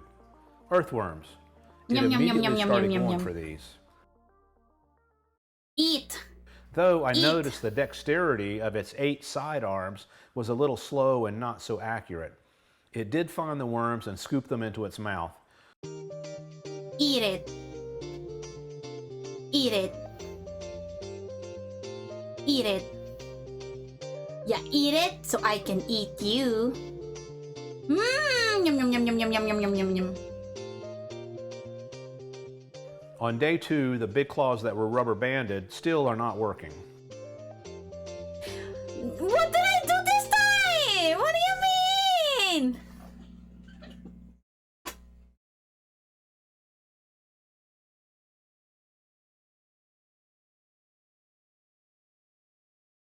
I feed it a few earthworms a day, and at about day 4, its longer left claw starts working again. Oh, it's working! And its dexterity with its 8 smaller claws improves quite a bit, too. He's scared, he's scared. That worm is so scared. Yum yum yum yum yum yum. Eat. Eat, eat, eat, eat, eat. Hello, Nathan! Yum yum yum yum yum yum yum yum. Eat. Be healthy.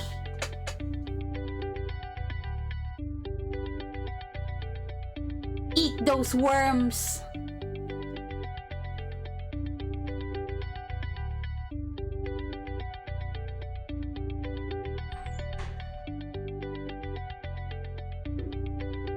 Thank you so much for the foster chick sunog na hotdog. Thank you. Stretching.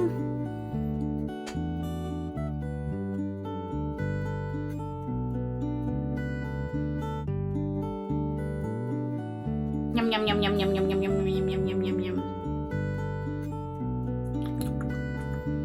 Eat it. Eat it. Yeah. Eat it. Be healthy. So that you're being healthy and you're gonna get so much meat and I'm gonna eat you. What the fuck? Later, I start testing the claws with a long suction tube. As you can see, the left claw is starting to work, but the right crushing claw still won't open on its own. When these claws have been strapped shut for a long time with rubber bands, the muscles and nerves just start shutting down from lack of use. The same would happen to our hands if they were clasped shut for months. Okay. I keep doing this for several days to try and get some motion out of its claws. Inserting the wand in the claw and twisting it to try and open freaking it. hands are essential.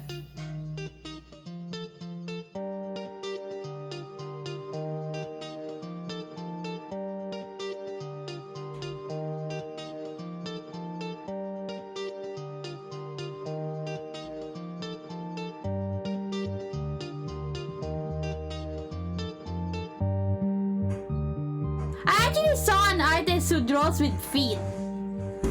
And I wanna commission them, but like no money at the moment. I just commissioned some people. So I can't really. Oh, sorry. Sorry, my fan is what's it called? My fan is covering my After the my earthworms, phone. I bought a frozen seafood pack that had clams in the shell. This is a great price. and it's enough to last him a couple of weeks or more. He will eat his So I thawed some brethren! clams out and dropped them in. He'll eat his veterans! Oh my god! Fellow... Oh my god! Fellow shells! Gonna eat it! Yum yum yum yum yum yum yum. Leon immediately went for these and ate the clam right out of the shell. God damn! No hesitation! He seemed to enjoy the challenge of manipulating the shell and getting the food out of it. No hesitation! Eat it! Eat it! Eat it! Yum yum yum yum yum yum. It looks so weird when they eat.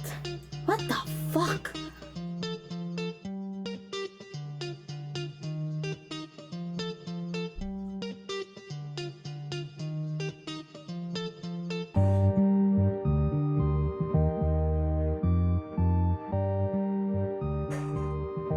No hesitation. Just get rid of the freaking clam shell.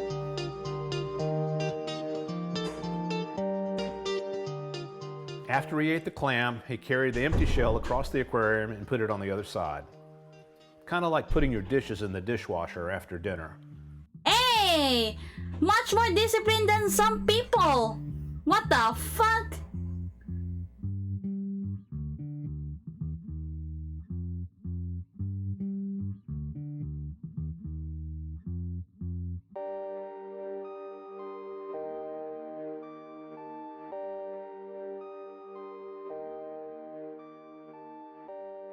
Oh, more food! So over the next couple of days, I fed Leon clams in the shell, and I started noticing his dexterity improving. I'm such a 12-year-old. Oh my And I fucking also God. noticed his left crusher claw was starting to open and close some.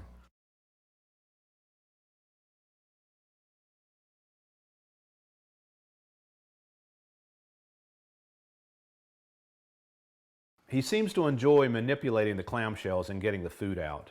Yeah. Sort of like entertainment. I thought you were 19. We It's do been not 2 talk weeks what now. I Everything is going thought. great. And after 2 weeks, Leon has good strong movement in both of his large claws. The ones that were rubber banded up.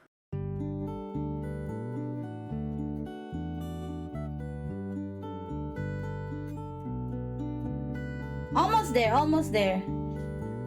Almost there. He's getting he regained his senses now on the. Oh, there you go, there you go, there you go. He can use the claws now. Wow!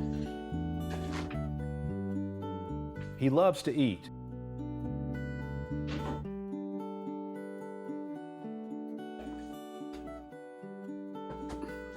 He grooms himself a lot, particularly after eating, sort of like a cat.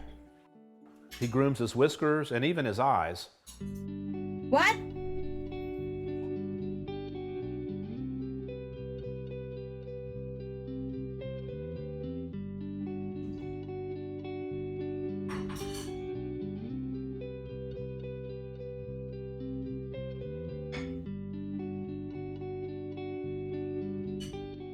Overall, I would say a lobster is a pretty interesting pet. It sits still in the corner a lot and explores and sifts through the substrate more at night and does a lot of yoga type squats and positions, down dog, down lobster, and a lot of other moves. I should build him a drum kit. He would be an amazing drummer with all the dexterity he has in all those limbs. Damn, those dexterity? 2 weeks ago, this tank bottom was covered in algae. He has totally cleaned it up. As far as tank design, this is not bad. The water's clean, filtered, and there's plenty of oxygen. The salinity is a pretty standard salt tank level with a specific gravity of 1.023, and there's plenty of calcium for his exoskeleton. The substrate is all crushed coral. Ideally, bigger is better, so it would be nice to have a long 125-gallon tank like this. I may get a larger tank in the future.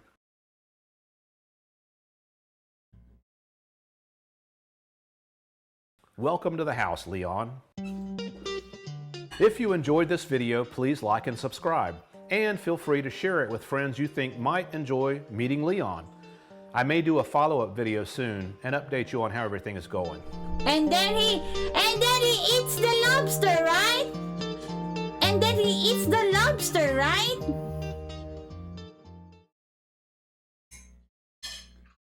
Then if what's it called? If people in PETA heard me say that, they will cancel me so much.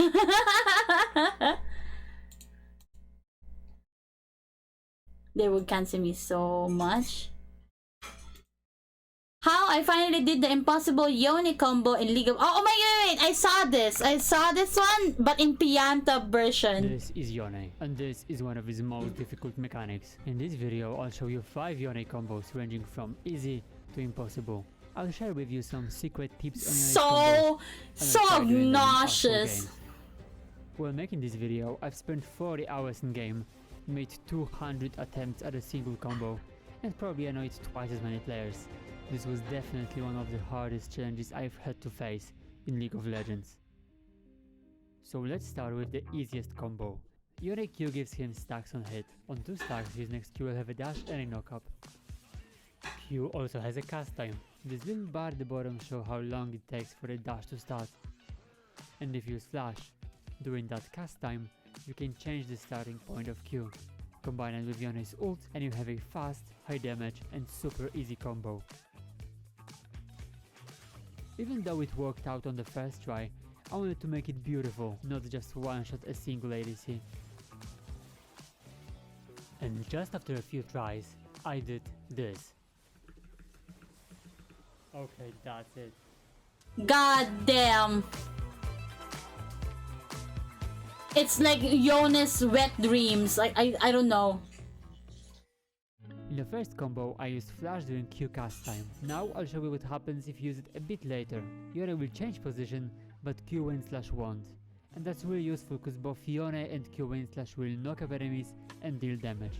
Combine it with ult, and you have the second combo.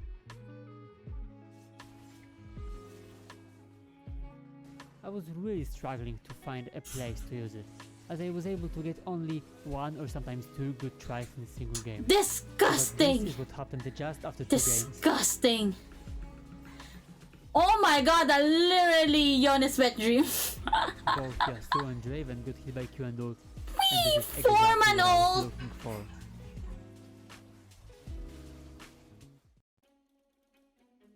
Gale Force is an item in League that allows you to dash to a targeted location. What? By using it after the cast time. But like you have fucking Prowler's Claw! Why you need the Gale Force? So the full combo would be the first combo with Gale Force in the middle. I was able to do it a couple of times in my first few games, but I couldn't get it perfect. I wanted to get it as clean as possible, so I kept trying. What the fuck? What the fuck is wrong with Yone mains? Like, what the fuck what's wrong with them? What's wrong with Yone mains? What the fuck?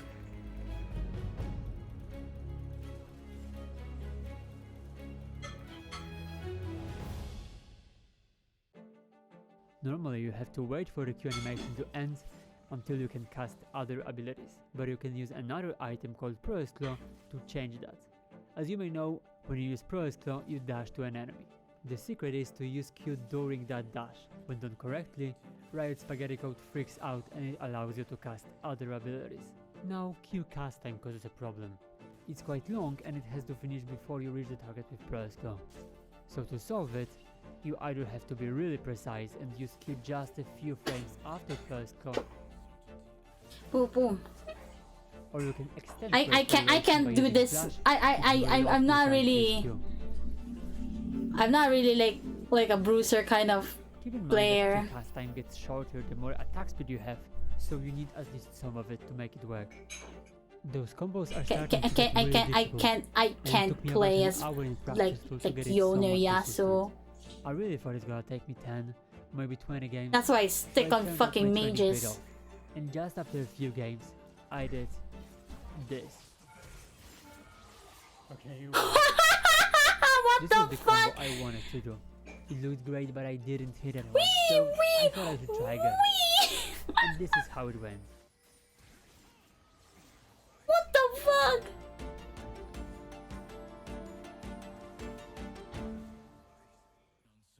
Then I started trying the precise approach, but I actually did it first try.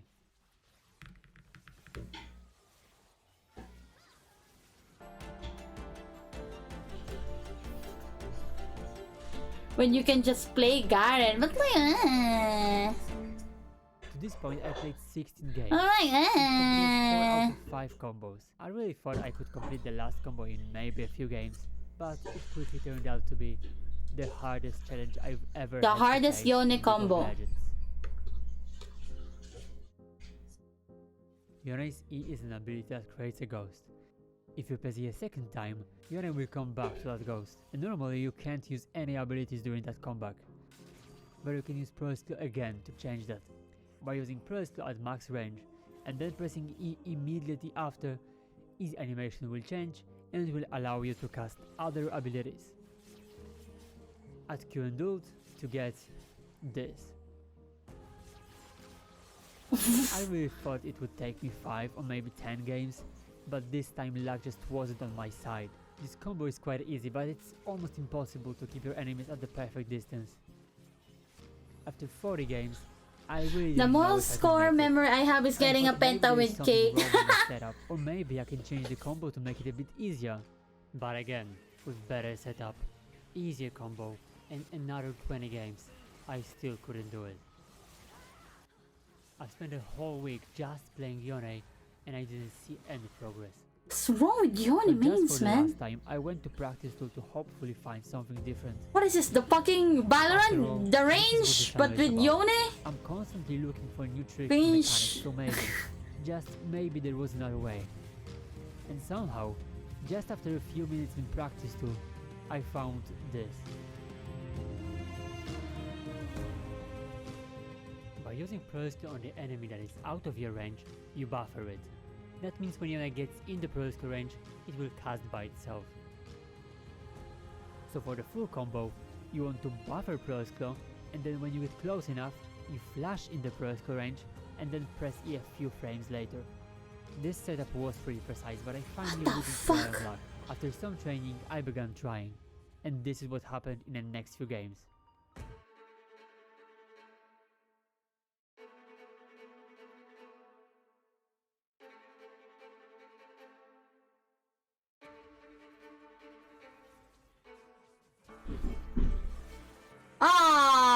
Almost.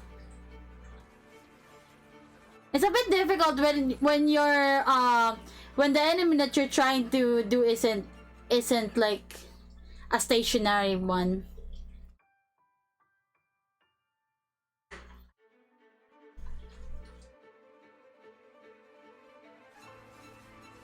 Oh, I got it.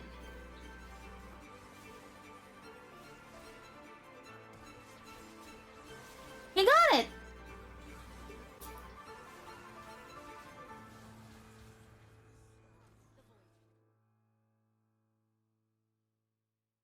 If you enjoy this type of content, starting next week, I will be streaming my attempts at other weird and difficult combos. More details in the description. Did he though? Did he? Did he? Did he though? Did he?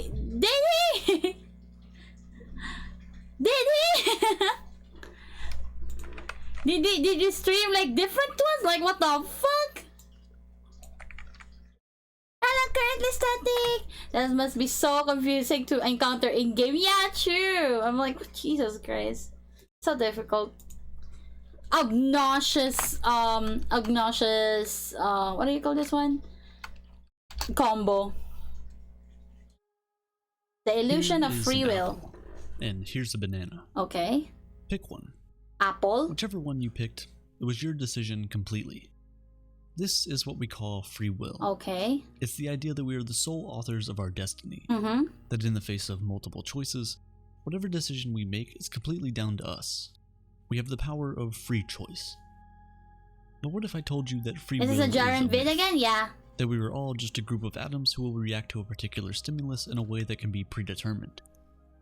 If you picked a banana at the beginning of the video and we go back in time, if free will truly exists, you should be able to change your mind and pick the apple instead. I picked pick What if I apple told you that if first. we go back in time under the exact same circumstances, you'll pick the banana again?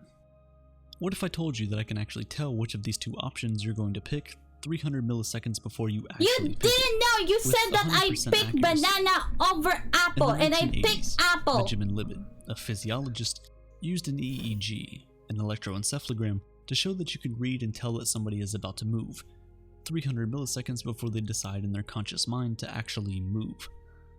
This means that before we decide that we want to move our bodies, it's already been decided for us in our subconscious, and we only think that we made the decision ourselves after it's already been made. In a similar study, participants were asked to press one of the two Reminds me buttons of while looking at a clock with a two random sequence episodes letters of on the screen. Black Mirror. With the use of fMRI, functional magnetic resonance imaging, they discovered that two of the participants' brain regions showed what button they would press 7 to 10 seconds before they consciously made that decision. The results of this research only proves one thing. A few seconds before you pick the banana or the apple, your brain makes that decision for you. But It is I after picked, this decision but has I been made picked deep in your apple. subconscious that your brain becomes aware of it, and we become convinced that we're in the process of making that decision. Because the brain is like the heart, we don't tell it what to do. It just does. So in reality, consciously making a decision, the experience we call free will, is actually an illusion. It's simply a visualization of events that the brain has already set in motion. It tells you what the brain has decided to do. For as long as society has existed, This video we've gaslighting understood you the to roles choose surrounding influences on our banana. decision-making. With idioms like, it takes a village to raise a child, and you are the product of your environment. We understand that to a great extent, our upbringing, our parents, the society we grew up in, all of these influence our decision-making process. If someone is born religious, it's not No crazy free to will, think that only they'll be banana. religious But throughout I their didn't lives. pick banana. Taking I it a step further, things like genetics also play a huge role in our choices. Charles Darwin, in the theory of evolution, brought forward the idea that if species do indeed evolve, then things like intelligence must be hereditary. Intelligence is a trait that helps us make better decisions, and while you can study hard to know more than the average person, for the most part, how intelligent you are is not entirely up to you. So, some people cannot make certain intelligent choices, not because they don't want to, but because their genes are limited. In that instance, would you say that the person has the freedom to make those intelligent choices? Because in reality, they do not. Their fates are predetermined by their genes. How can we all truly have the freedom to decide our fate when we're not dealt equal cards from the start? And it's not just the cards we're dealt, it's also the ability to play those cards. Some are simply born better golfers than others.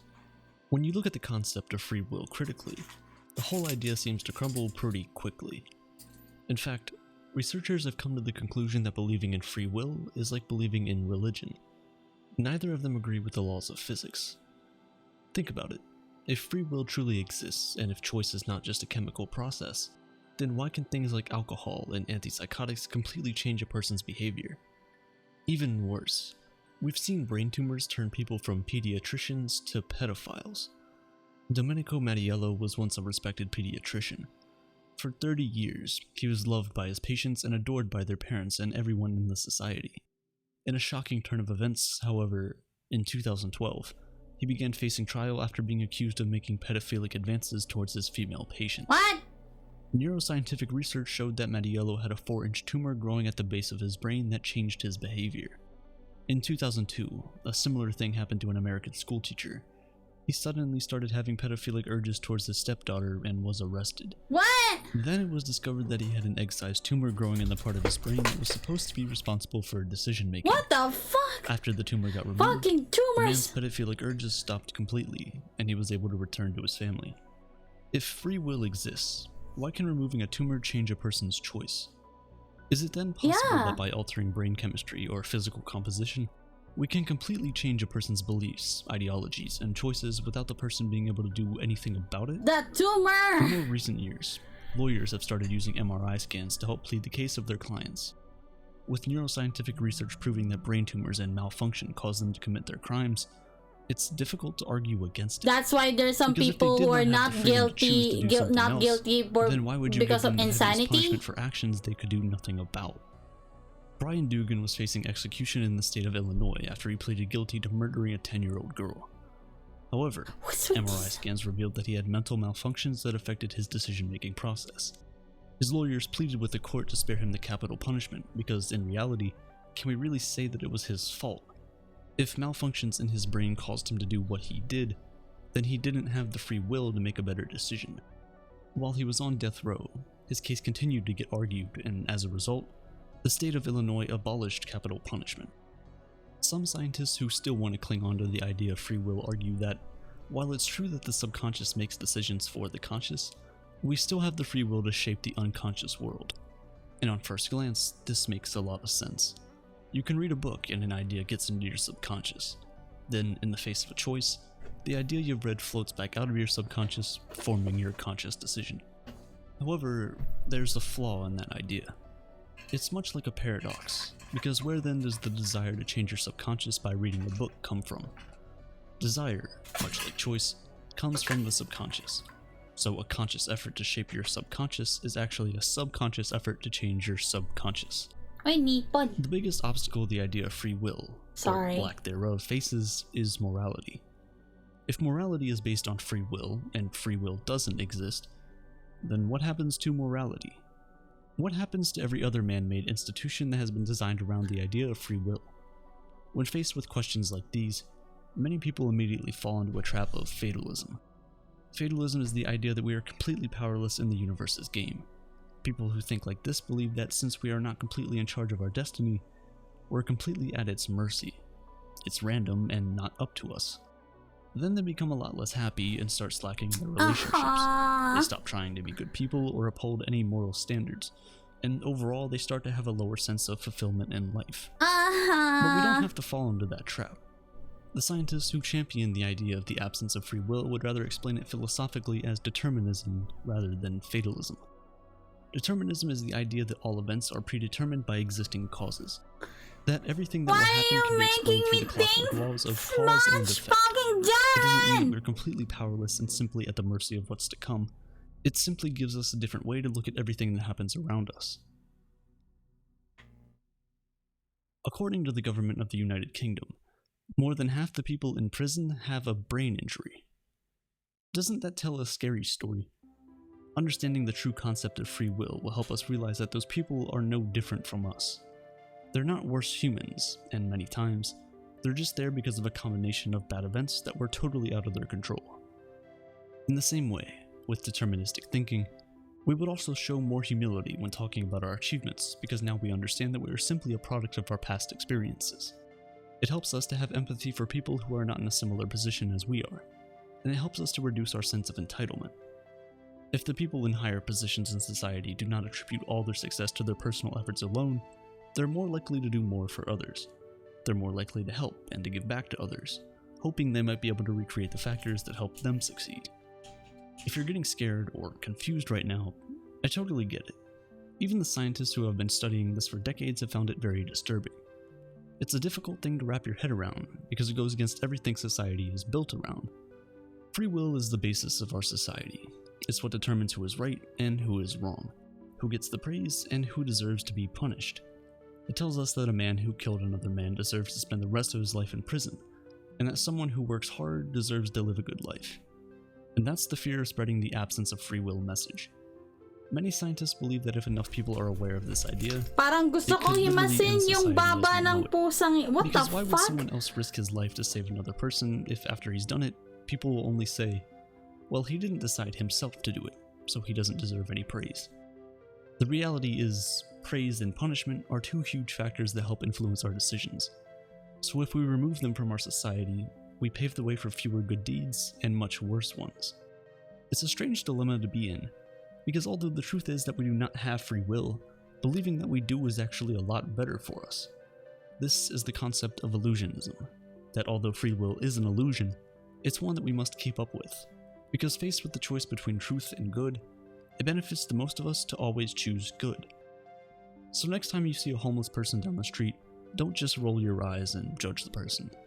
Understand that there are a multitude of factors, many of which they might not have been able to control that cause them to be where they are. Be humble about what you have and what you've achieved, because just a tiny less intelligence in your DNA, and you might not have made that one decision that changed your life. Know that you do not have free will, at least how you imagine it, and you're just lucky your mixture of atoms makes the right decisions. But immediately forget that. Forget everything I said for the past 10 minutes, and act like every decision is yours completely. Because only then will you be able to make the decisions that can truly change a life.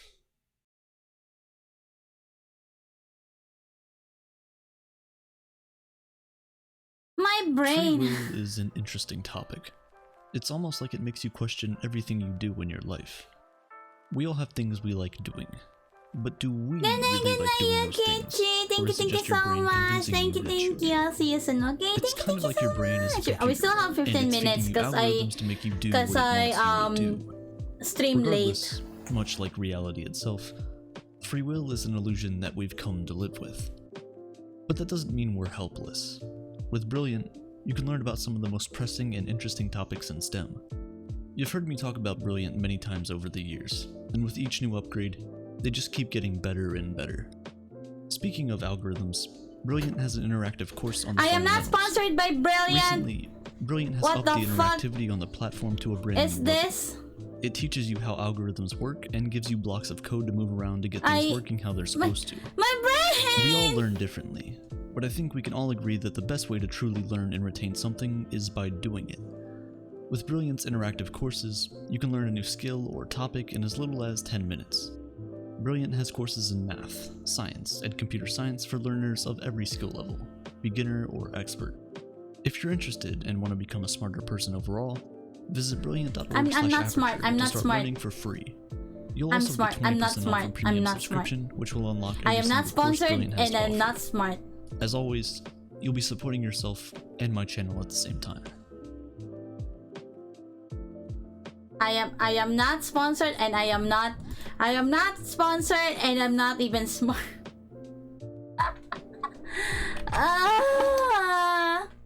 Don't worry, no one cares. Okay, I'm sorry. I'm sorry then. With a deeply unrepresentative experience, that of being surrounded by people who care to an extraordinary extent about us. We look up from the dreams and confusions of early infancy and may find a smiling face or two observing us with the utmost tenderness and concern. They watch us as a rivulet of saliva leaks slowly from the corner of our mouth and rush to wipe it away as if dabbing at a precious canvas, then indulgently stroke the fine, soft hairs on our delicate scalps. They declare us close to supernatural when at last we succeed in pulling our first smile. The applause rings for days when we take our initial steps, giggle, totter, fall, and bravely try to resume our progress. It isn't just at home. At school, the best teachers encourage us when we find something difficult. They understand we might be shy. They're keen to detect and encourage the early, tentative signs of our particular talents. Then, of course, we grow up and we're inducted into a horrific reality. We exist in a world of astonishing indifference to almost everything we are, think, say, or do. We might be in late adolescence when the point really hits home. We might be in a bedsit at university or wandering the streets of the city at night on our own, when it occurs to us with full force how negligible a thing we are in the wider scheme. No one in the crowds we pass knows anything about us. Our welfare is of no concern to them. They jostle against us on the pavements and treat us as a mere impediment to their progress. We're tiny against the towers and brightly lit flashing advertising hoardings. We might die and no one would even notice. So, okay. It may be a stern truth, but we make it all the more so by focusing only on its darkest dimensions. We remain grief-stricken by how invisible we are. Yet we cease to put this bracing thought. Me is now small. What do you mean? I'm slouching. That of rescuing us from another problem. I'm leaning on my chair because my back hurts. An ongoing and highly corrosive sense of self-consciousness. In another side of our minds, we haven't accepted the indifference of others at all. In fact, we know and suffer intensely from just how much, as we feel sure, others are thinking of us. we are extremely worried about how high-pitched and odd our voice sounded when we asked the waiter for a bit more milk. We're certain that the sales attendant noticed how out of shape our stomach is. The people in the restaurant where we're eating alone are undoubtedly spending considerable time wondering why we have no friends. At work, they're still dwelling on that slightly stupid thing we said last month about the US sales strategy. A person we went to bed with 4 years ago is to this day thinking ill of us in some powerful but undefined way. We don't really have US any sale? evidence for this, and yet it can feel like an emotional certainty. It can feel intuitively clear that our foolishness and less than impressive sides are being noted and dwelt on all the time by everyone at large. Every way in which we depart from what the world considers to be normal, upstanding, and dignified has been registered by the widest constituency. To liberate us from this kind of punitive story, we may need to conduct a deliberately artificial thought exercise. We may have to set ourselves the challenge of examining how long we spend on the foolishness or just existence of other people. How we think and feel about other people we don't particularly know is perhaps the best guide to the workings of the average human imagination. To pretty much the rest of the world, we are the very same sort of strangers or casual acquaintances as we know and deal with in our own daily experience. And now here, the results can be surprising. Imagine that we are in an elevator, standing next to someone on our way to the 20th floor. They think they know that we disapprove of their choice of jacket. They think they know that we should have picked another one and that they look silly and pinched in this one. But in reality, we haven't noticed the jacket.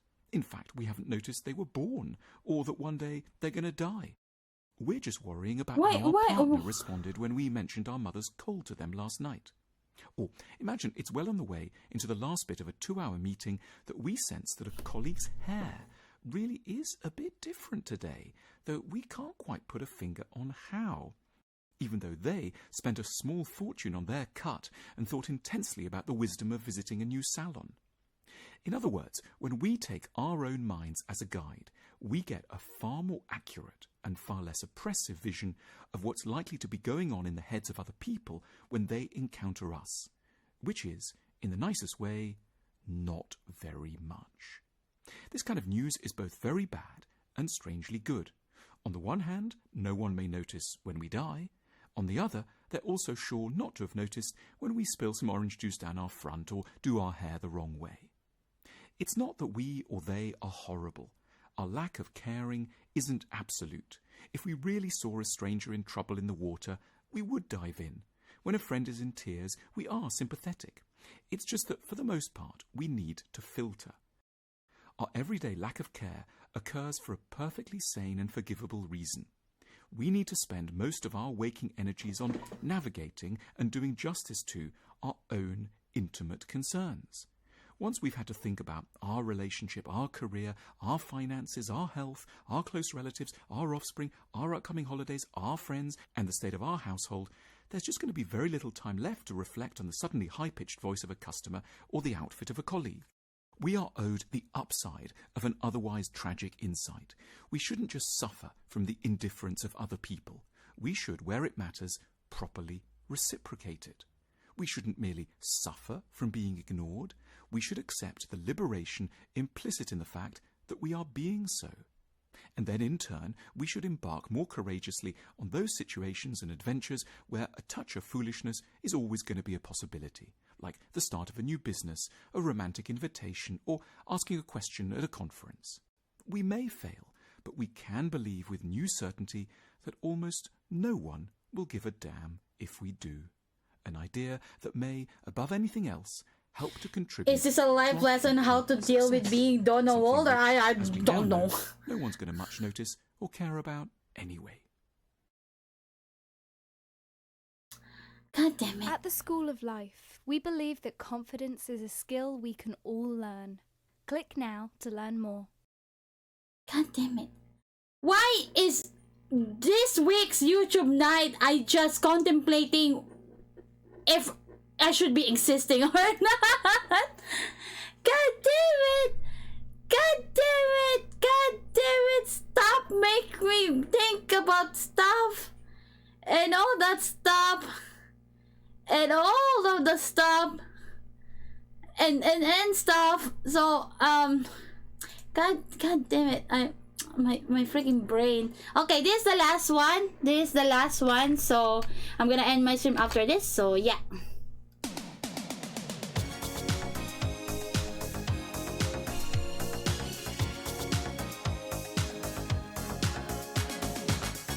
Copyright, copyright, copyright. Yeah, woo! The rules, and so do I. But I'm thinking of you this guy, any other guy. I just wanna tell you how I'm feeling.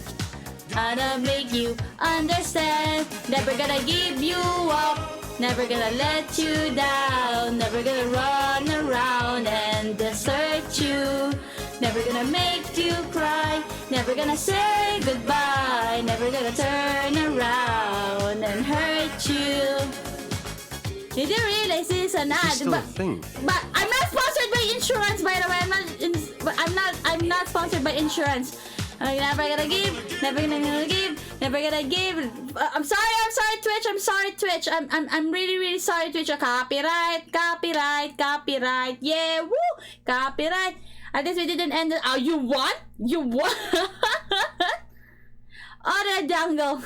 Oh, the jungle. Basically saying people sometimes don't care about what you do, but it's not because they are uncaring, but others are not worth worrying over, and we should use that opportunity to relax and think more freely. Oh, man. But yeah, I'm gonna end my stream. Thank you guys so much for watching the stream though. Man, I actually need to I still need to do the tarpaulin thingy that my parents wants me to do, so I have to end my stream here though. So yeah, thank you guys so much for watching the stream. That's me, everyone. That's me. Thank you guys so much.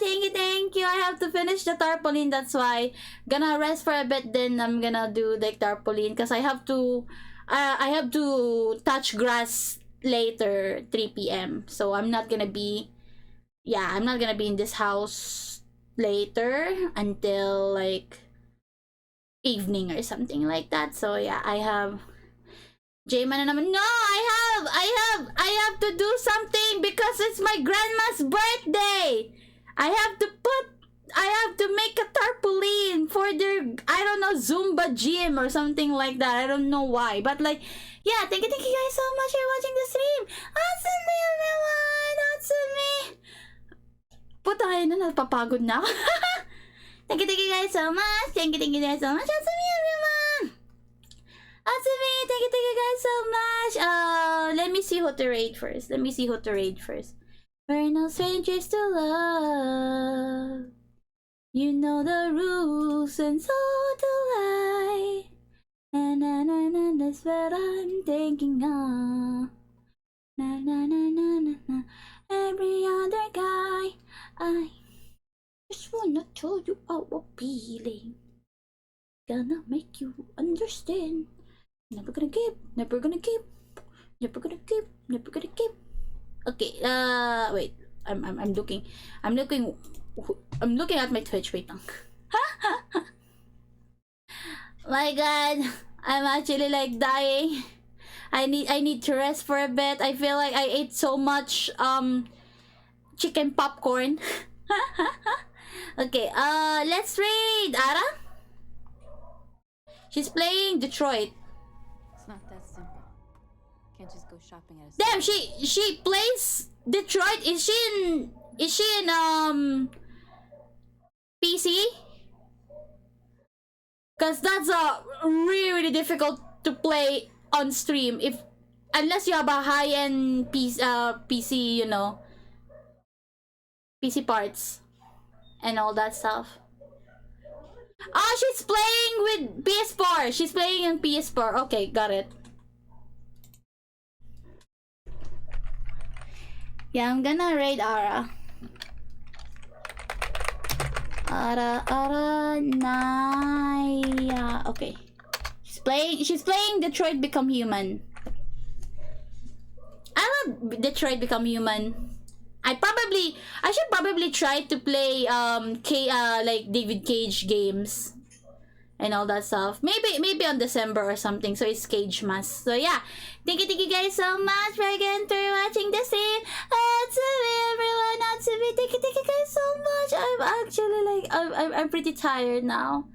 Yeah, maybe I have a fun time to you guys, and then I got like, you know, my energy got drained. But you know what? It's because I got like very bad mood earlier. So yeah, thank you guys so much for accompanying me and all that stuff. So yeah, please give Ara some love because she deserves it. And I'll see you guys on Friday, which is Tagalog only, just chatting stream. So, and probably tier list and all that stuff. So yeah, thank you guys so much. Bye everyone. Bye.